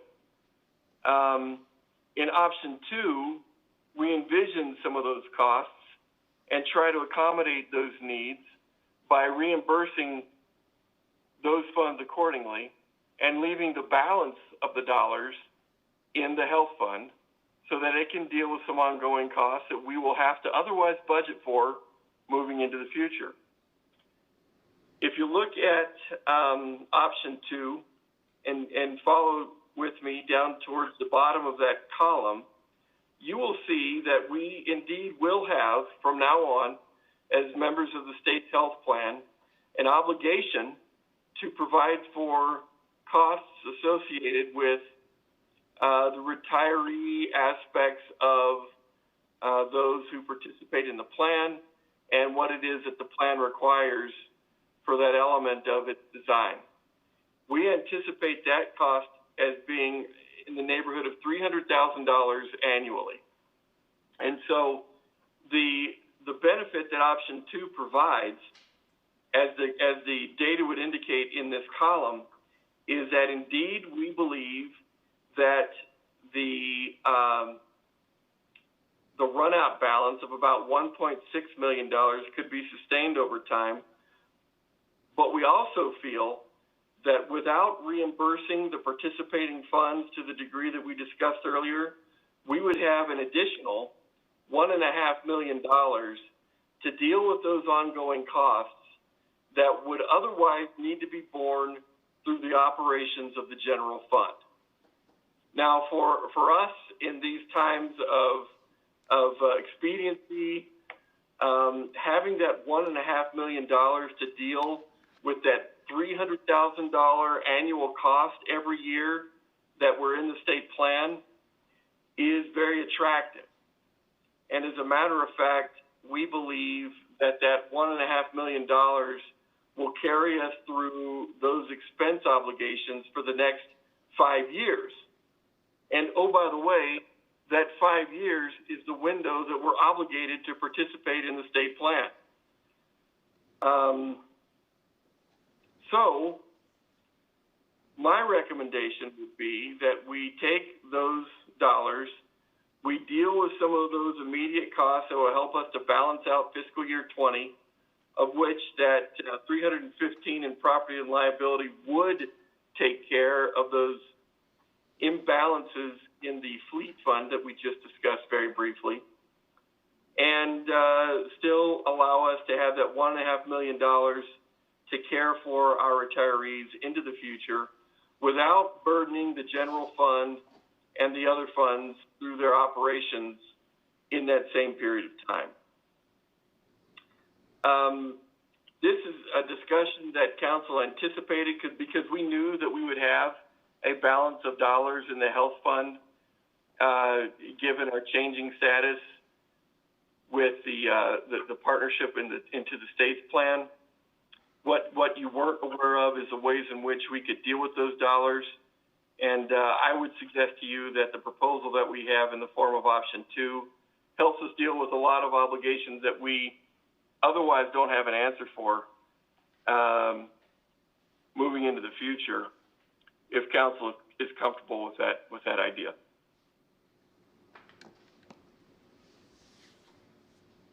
Councilman Bates. Thank you, Mayor. Carter, how does the department's feel? What is the department's recommendation? Because obviously, option one would help their department out quite a bit, but long run, option two helps their retirees out even more so. Do you know which one they would suggest? Mr. Mayor, Councilman Bates, we did not take the opportunity to run this by all of the department heads in the operating divisions. And I can tell you that the dollars and cents would bring, a modicum of relief to each of the operating funds, and some funds would benefit from that better than others. In the example that I gave you, the $44,000 that goes to sewer, that fund is big enough to where the $44,000 is not going to make a big, will not amount to a big windfall to that fund, because it's a bigger fund and its projects are very, very costly. And in the same respect for water, being exponentially bigger than the sewer fund, $113,000, while it would provide a nice, temporary bump, it doesn't take a lot of burden off their shoulders in the form of dealing with projects, because again, their projects are very, very costly and difficult to bear, in the form of laying pipe and everything else. So my representation to you would be that the biggest benefit would come to the general fund, and that's why we're proposing that those funds and those operating areas be given that form of dollars, that amount of dollars, and that is $537,000 in option two. The rest of the funds would see a negligible benefit in regards to what that 75% would yield back to their operations. Councilman Bates. Thank you. Thank you for answering that, City Manager. I really appreciate it. And I'm actually in support of option two. I just wanted to check and see where possibly if the department heads were touched based on about this. So thank you.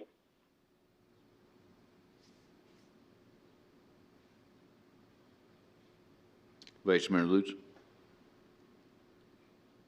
All right, my question might be slightly arbitrary, but so as far as the health insurance fund goes, so we'd retain that 1.5 million in there to cover, the retiree costs going forward.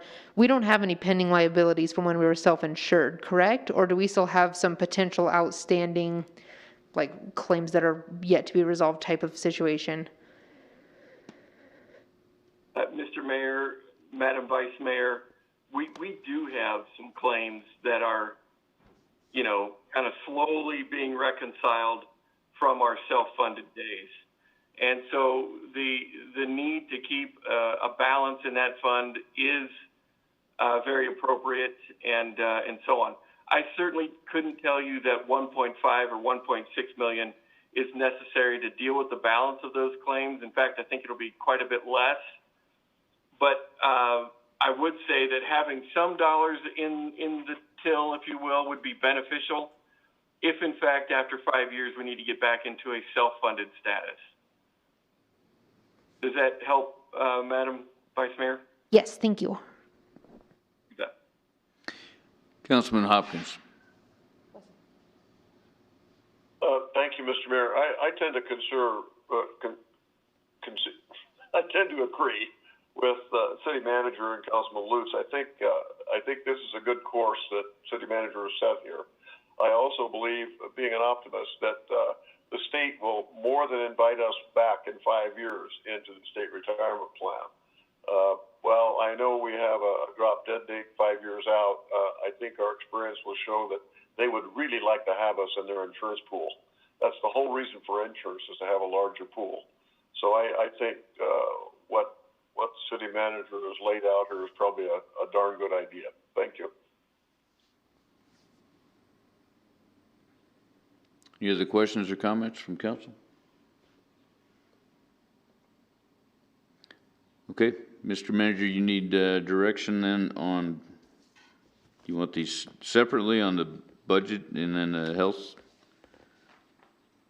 funds, or? Mr. Mayor, that would be helpful if it's okay with you. Okay. So as far as the health fund goes, we're looking at leaving a residual balance in the current fund that we have, and then the rest we would move, correct? Mr. Mayor, that's correct. The amount that we would basically be operating with in option 2 is in the neighborhood of $3.1 million. The 1.6 would be our run-out balance, and the 1.5 would be the balance to deal with our costs to provide retirees their benefits, as well as dealing with EFAP and some of the other smaller costs that the fund has historically dealt with.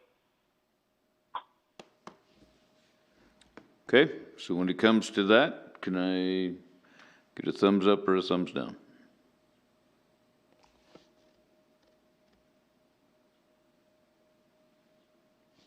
They were just saying option 2. Option 2, I was like, you give me 2 thumbs, all right. Okay.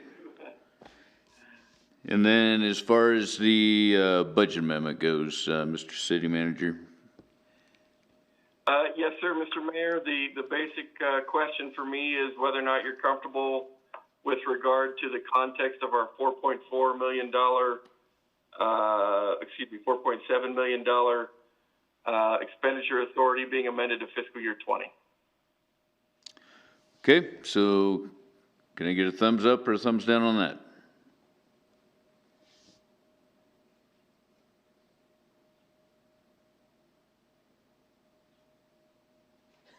Okay, all right. You got it on both. Thank you, thank you. Thank you. Anything else on either one of those? Yeah, I'd like to make a comment about the budget revision. Councilman Cathy. When are we going to quit spending money on trails? Everybody else is taking cuts throughout, and we are proposing, and I realize it's not a lot of money, but at this point it starts to become principle that we're actually spending another $12,000 to restore funding to trails. And that just bothers me, is we need streets fixed. We need water lines fixed. We're furloughing police officers. And I notice in the furloughs and things, none of us are taking furloughs. I guess I wonder if there's a way for, and I realize we're elected officials, but we're a part of the cost centers as well. And should everybody in the city be taking furloughs? We're still coming to work. Well, Mr. City Manager, or maybe Mr. Attorney, I don't know how they answer that question. Do city council members, I mean, how do you move forward with meetings if we're not going to be here? I guess is the question there. I don't know if we can really take furloughs by having elected officials not be here. I think that's a pretty slippery slope, Mayor, so I appreciate the question, and just saying that, you know, encouraging people not to show up for a meeting that was going to be conducted because you would have a quorum means that some of your population in the city would not be represented at that meeting, or wouldn't have their representative present and speaking on their behalf or looking out for their interests. The state statute says that we really can't diminish your salary, so therefore, you know, it seems to me, I think your gesture and thoughts are nice and appropriate.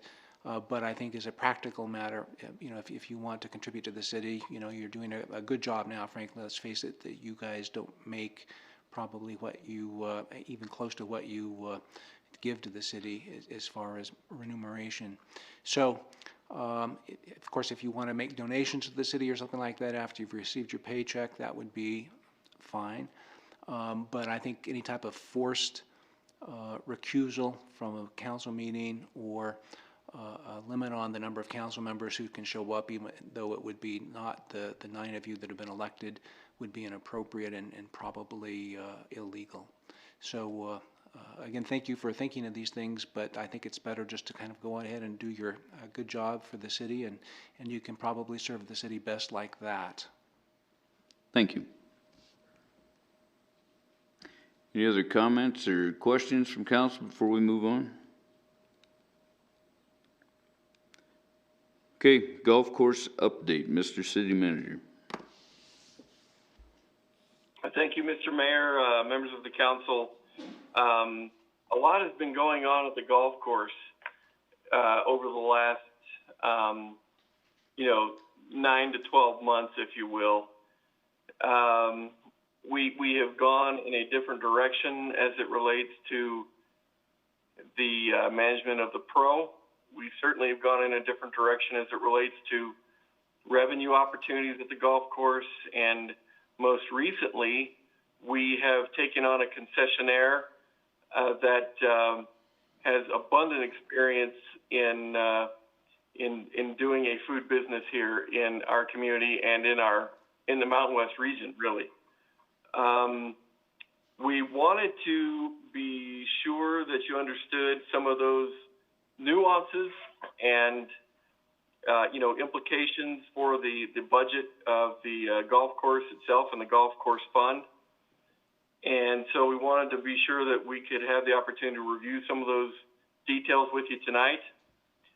We are trying to set up an opportunity for you to come see for yourself the changes in the golf club house itself, and that should be coming across your calendar and desktop here real soon if it hasn't already. If it would please the council, I would like to defer to Mr. Cortez to give us a little more of a feel for what these elements mean, and certainly, Mr. Mayor, we would be open to any questions thereafter. Okay, thank you. Mr. Cortez.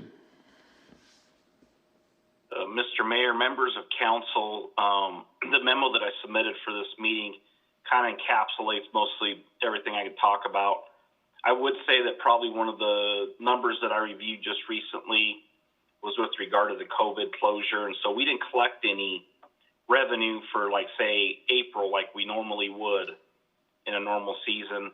That's kind of led us year to date to kind of a $40,000 shortfall as it stands now. We're still hoping at some point to make that up. And the golf course is busy. We're getting lots of positive comments. John Johnson is we're shooting for next Tuesday, a week from today, the golf course clubhouse. The renovations are kind of on a punch list, if you will, this week. So they're just buttoning up some things. We think as far as construction and improvements go, those will be completed by Friday. Just to kind of walk you through a few things, if you refer to that memo, the new revenue streams that we have, one of the big ones would be the driving range. We don't have a real good feel for that yet as far as the revenue that we'll get, just because we've only had the driving range open for a couple weeks. And the revenue on that right now as it sits is about $3,800. But, on a regular year, we're anticipating that'll be worth about $30,000 to $40,000 in revenue. And, of course, lessons, clinics, stuff like that. We have a new golf pro. And Todd's very excited to get lessons and clinics and all that going. But as you can imagine, that kind of programming is not isn't part of the reopening orders that we have with regard to COVID. So anyways, we have some miscellaneous other items that are smaller in nature.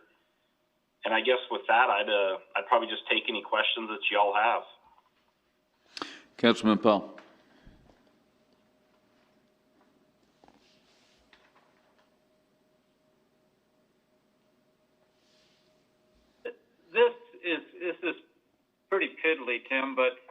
didn't we already have a ball picker and a range ball washer? And if so, what happened to those?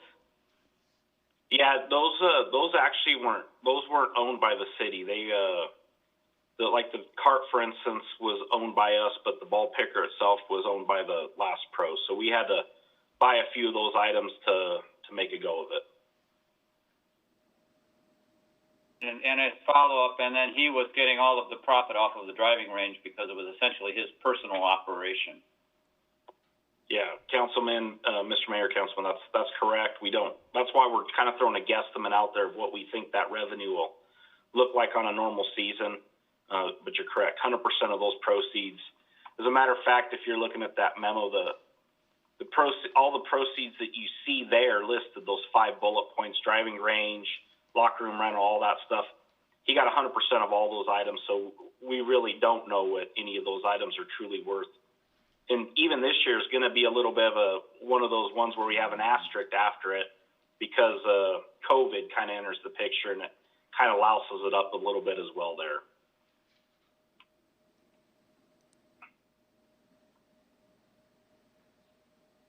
Any other questions or comments?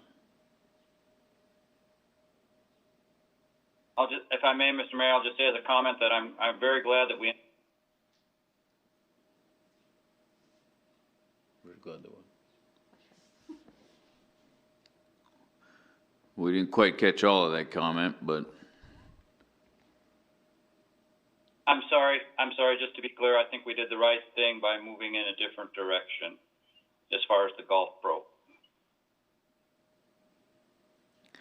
yep, and I'll echo that comment. That was something that I brought up a year ago, that there were a lot of unknowns as to how much money was actually being generated. The range itself, there was never a figure to even tell us how much money we were making off of that, and now we can clearly see that projections are about $40,000 that we had no clue about. So I'm very happy with the direction we went there. Anybody else, questions or comments, or Mr. City Manager, anything to add?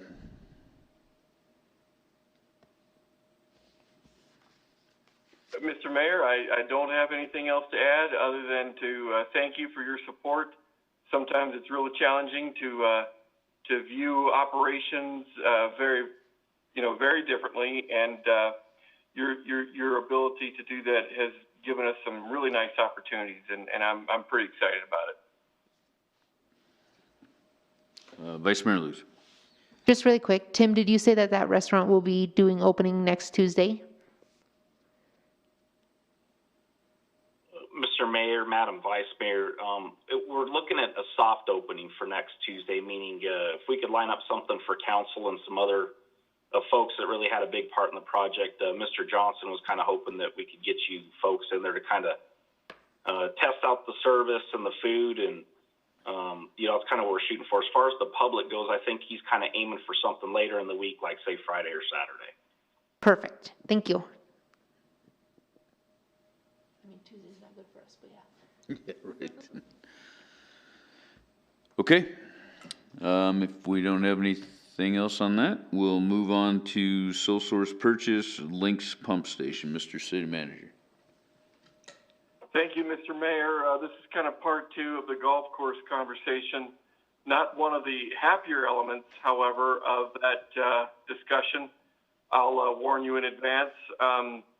We had what I would consider a cataclysmic failure with respect to, unanticipated, that is, cataclysmic failure with regard to one of our more significant pumps that really allows us a lot of flexibility in terms of when and how frequently we water the golf course.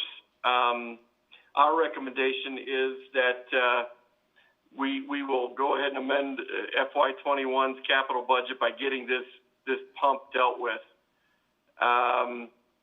The request includes, however, for your support, includes your support also for a sole source approach to making this capital purchase happen.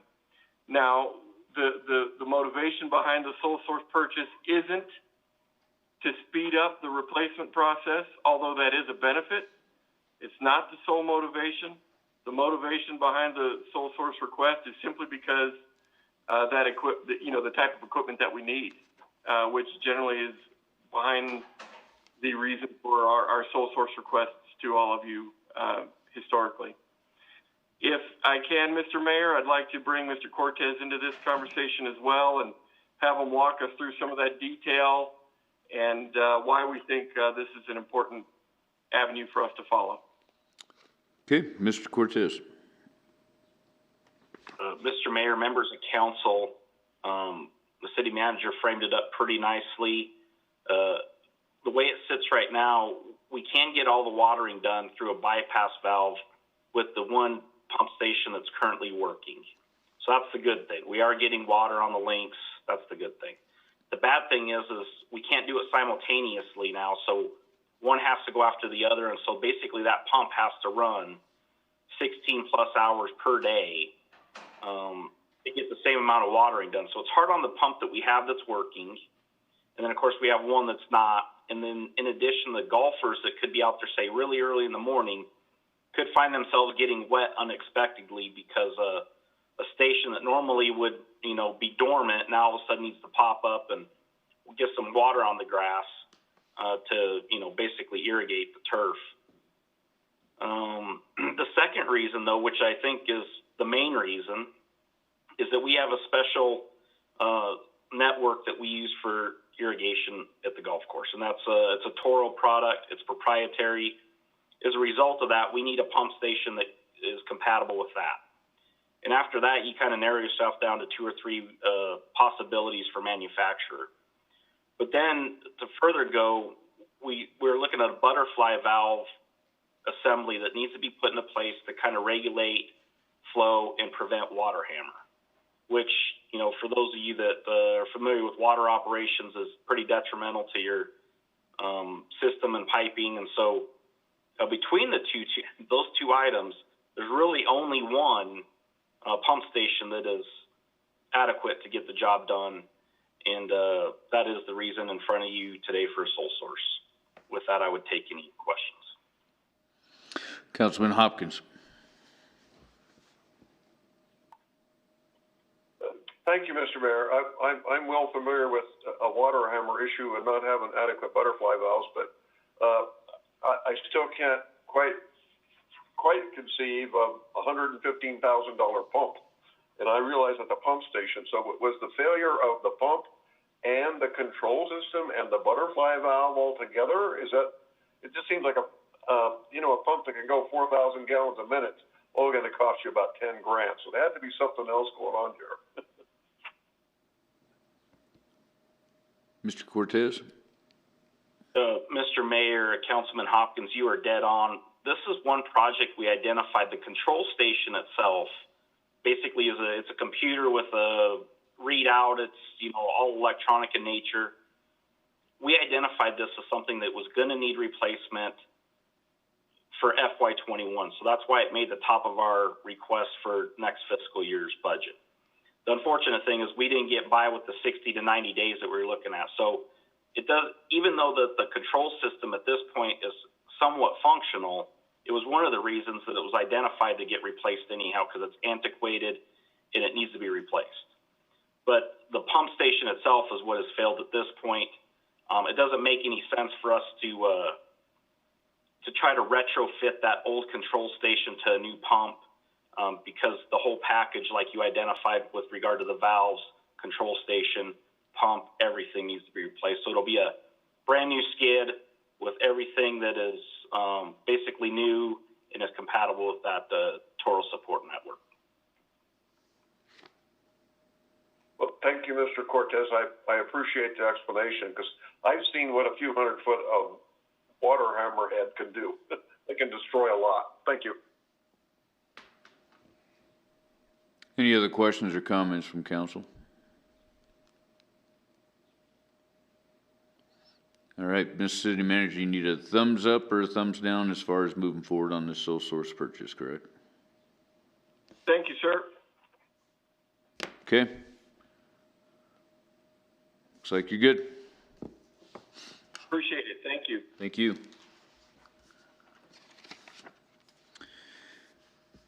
Okay, we'll move on to agenda review. Mr. City Manager, are there any items on there that we need to discuss for next week?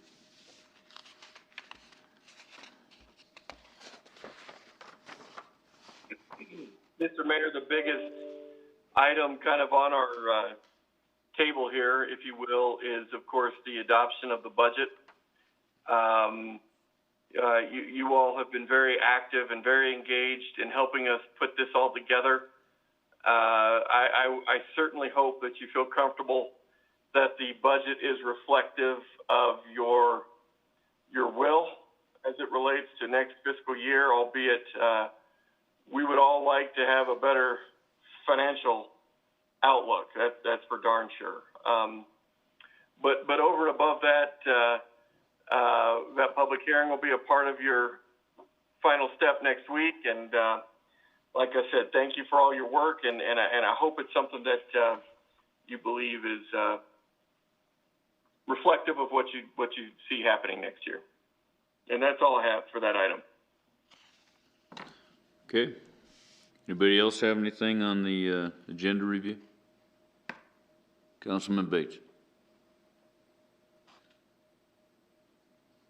I don't have necessarily for the agenda review, but I'd like to request council if they would be willing to put on the agenda possibly for July 14th to have the Cowboy Skill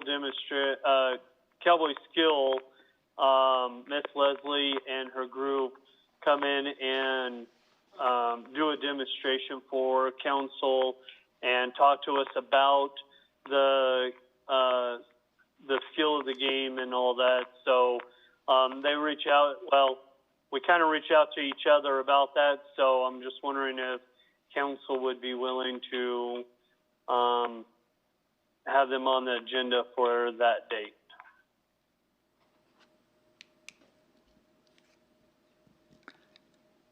And Councilman Bates, they would be demonstrating what the business does? Yeah, the business and how it operates, I'm not exactly sure. They've asked for just 15 minutes of our time, if that's possible. Mr. City Attorney, is that appropriate to have something like that on a council work session? Mayor, Councilman, it seems to me that, and if I understand, Councilman Bates, when you say cowboy skills, I was thinking some rodeo personnel coming in to show off their skills, but are you talking about the pseudo gambling option here? Yes, the different ones that are around town. All right, thank you. I know that this has been an item of interest in the population as well as in law enforcement. Certainly, if council wanted to kind of understand this a little bit better, realizing that they're getting one side of the story, they certainly could, bring in people from this side as well as the other side if they wanted to. I know that the legislature has talked with a number of people about the skills games and whether they should be appropriate and whether they're going to go forward. And I think they've kind of made up their mind that they are going to be given a chance to go forward. So if the council wishes to do that, I think that would be perfectly legal. Any comments from anybody else on council about having Wyoming Skills come in and demonstrate what they do? Anybody against it?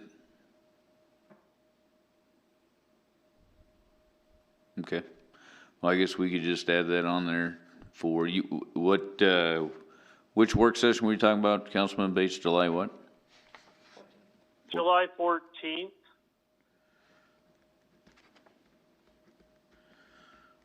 All right. Mr. City Manager, could we see if we can add that on there? Will do.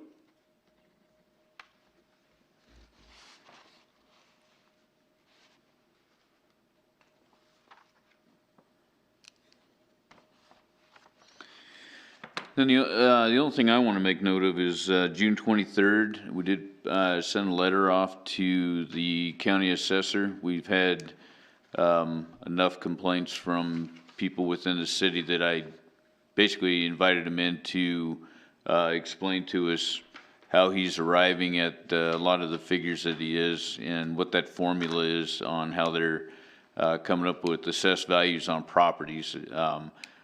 I don't think it's real clear to a lot of citizens, and we're getting inundated with phone calls from them. So we've asked him to come in so that he could walk us through the process that he's using in order to hit the values, and hopefully that'll answer some questions or create more questions that we could ask for answers to. But that'll be the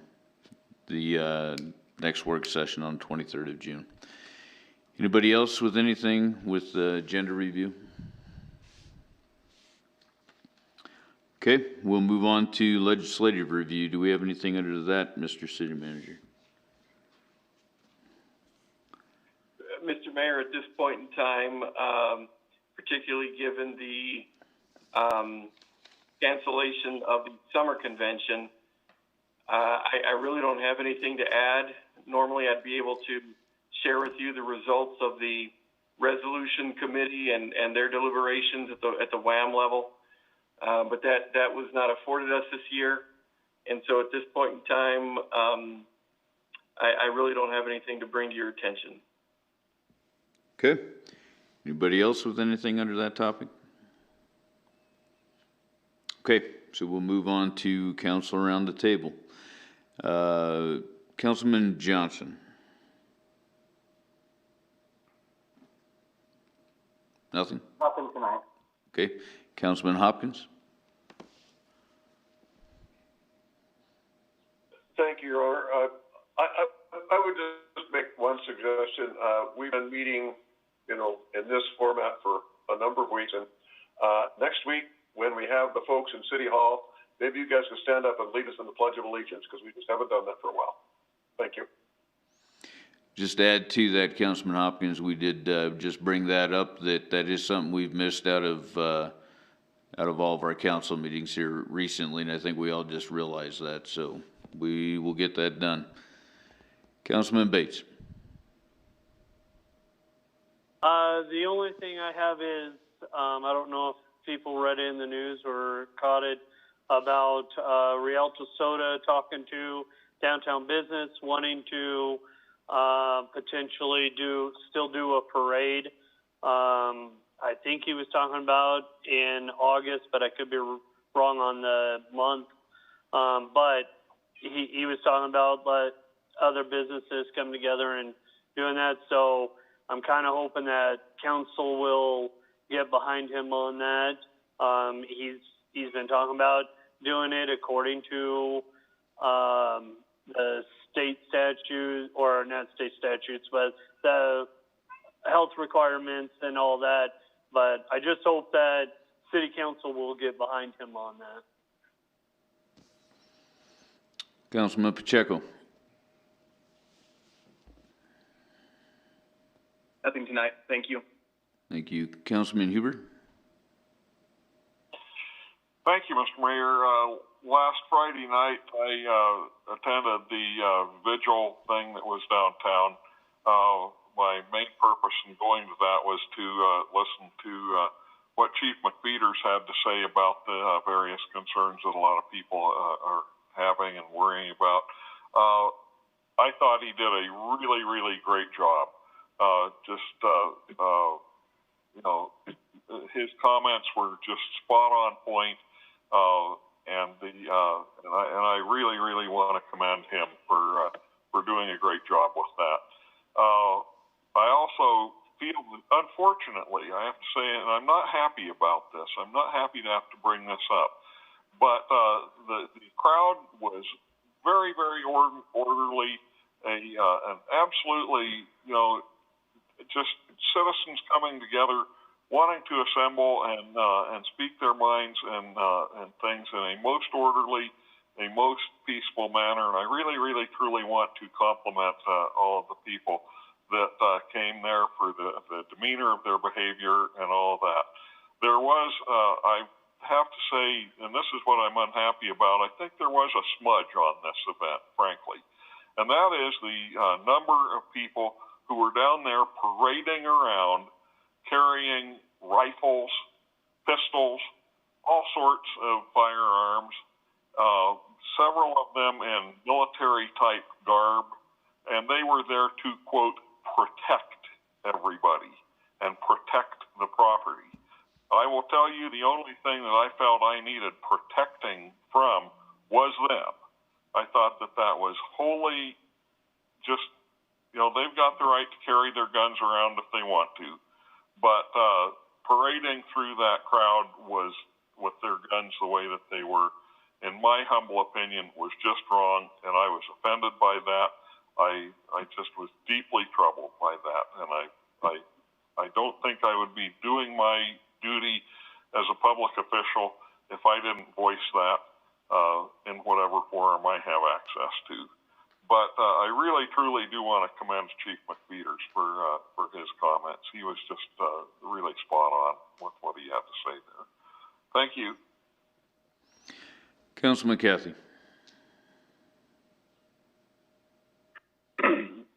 Well, I'm hearing a lot of comments about it's okay if we protest and don't worry about social distancing, but everything else we've got to worry about social distancing and face masks and everything else. And I guess the public is starting to become a little restless to a point about why can the protesters and everybody get away with this, but we're still sitting here like this.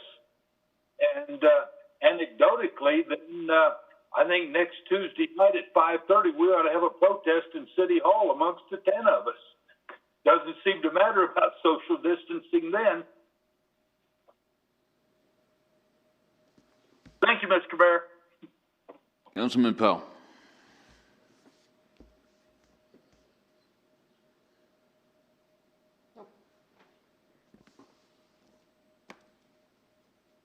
Charlie, we can't hear you. Councilman Powell, we can't hear you. I don't know why, because it's...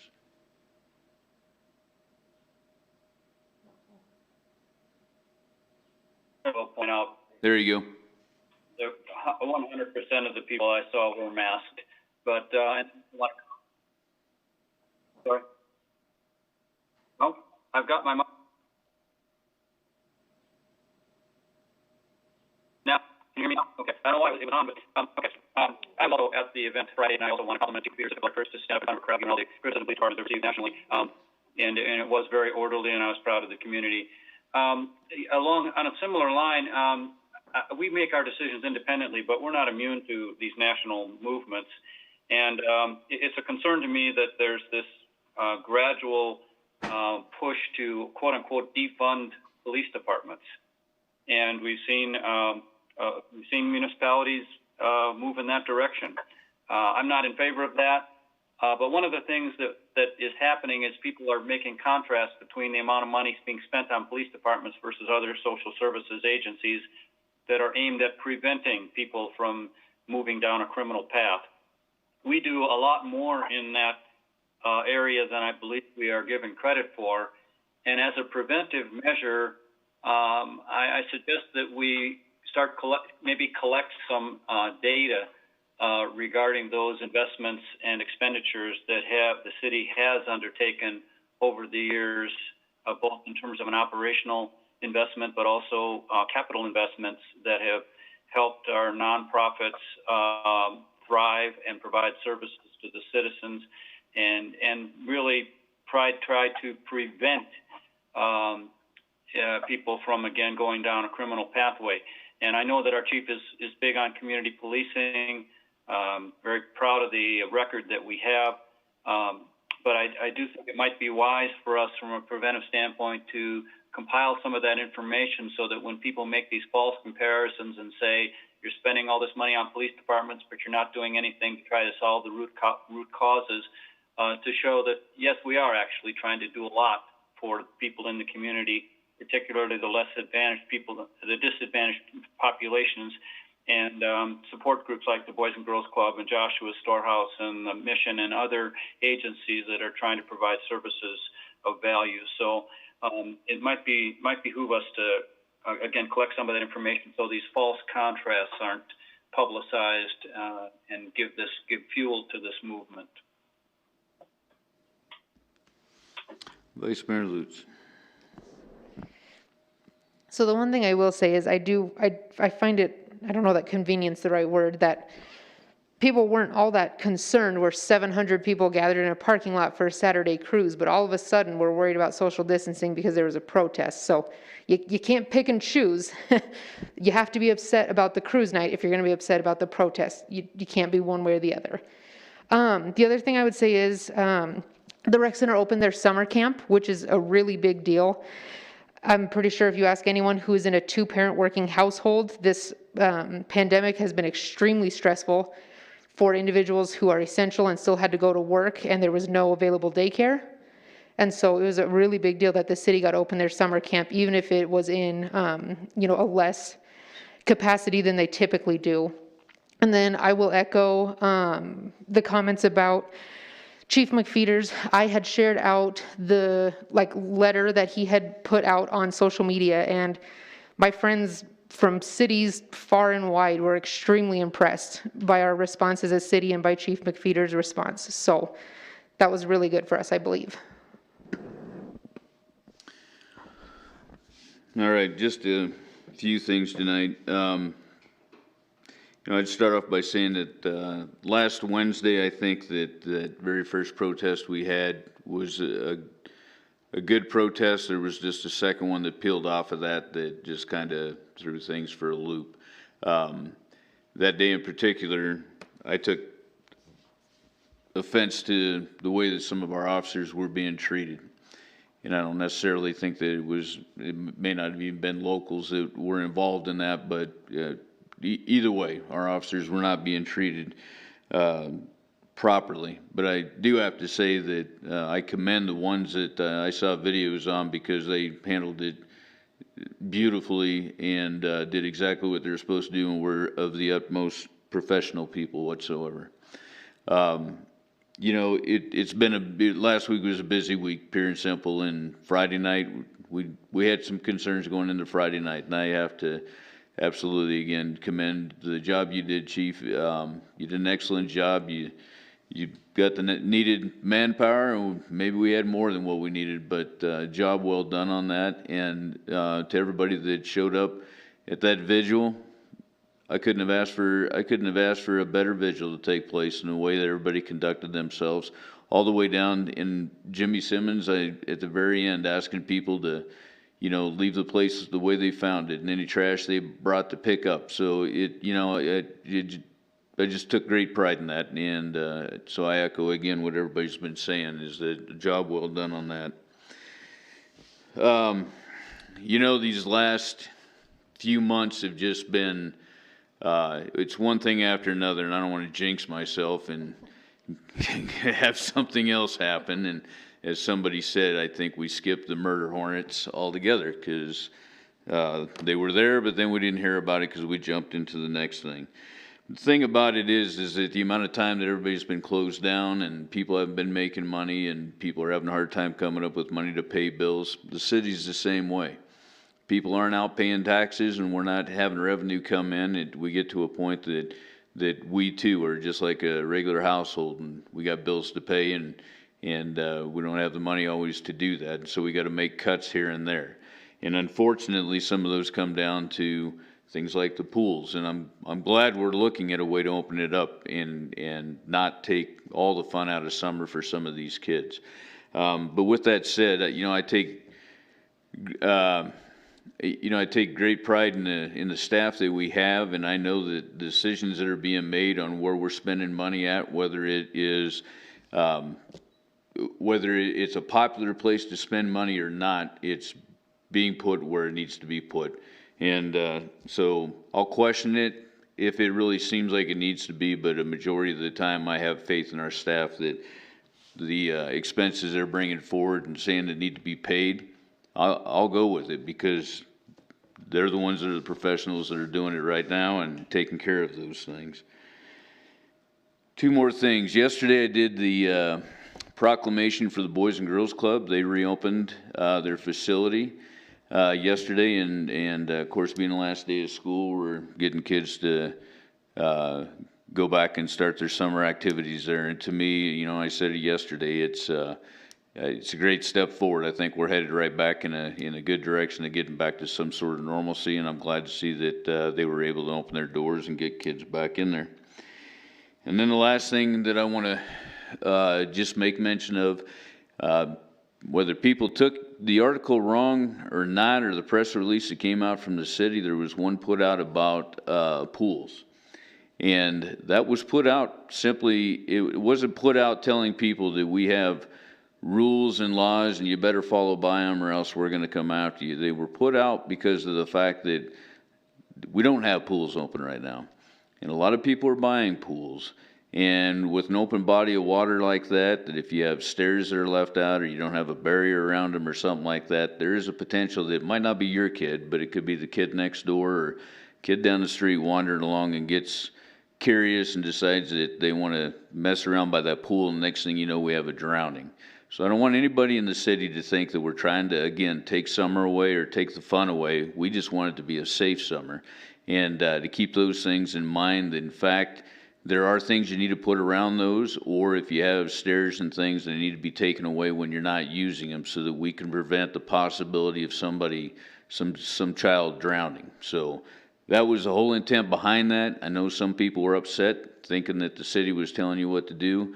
The city's asking you just keep it in mind. We just do not need any more tragedies happening with our community. We've had enough going on this year. Let's try and finish this out on a good note. So that being said, I don't have anything else for this evening. Mr. City Manager, do you have anything else?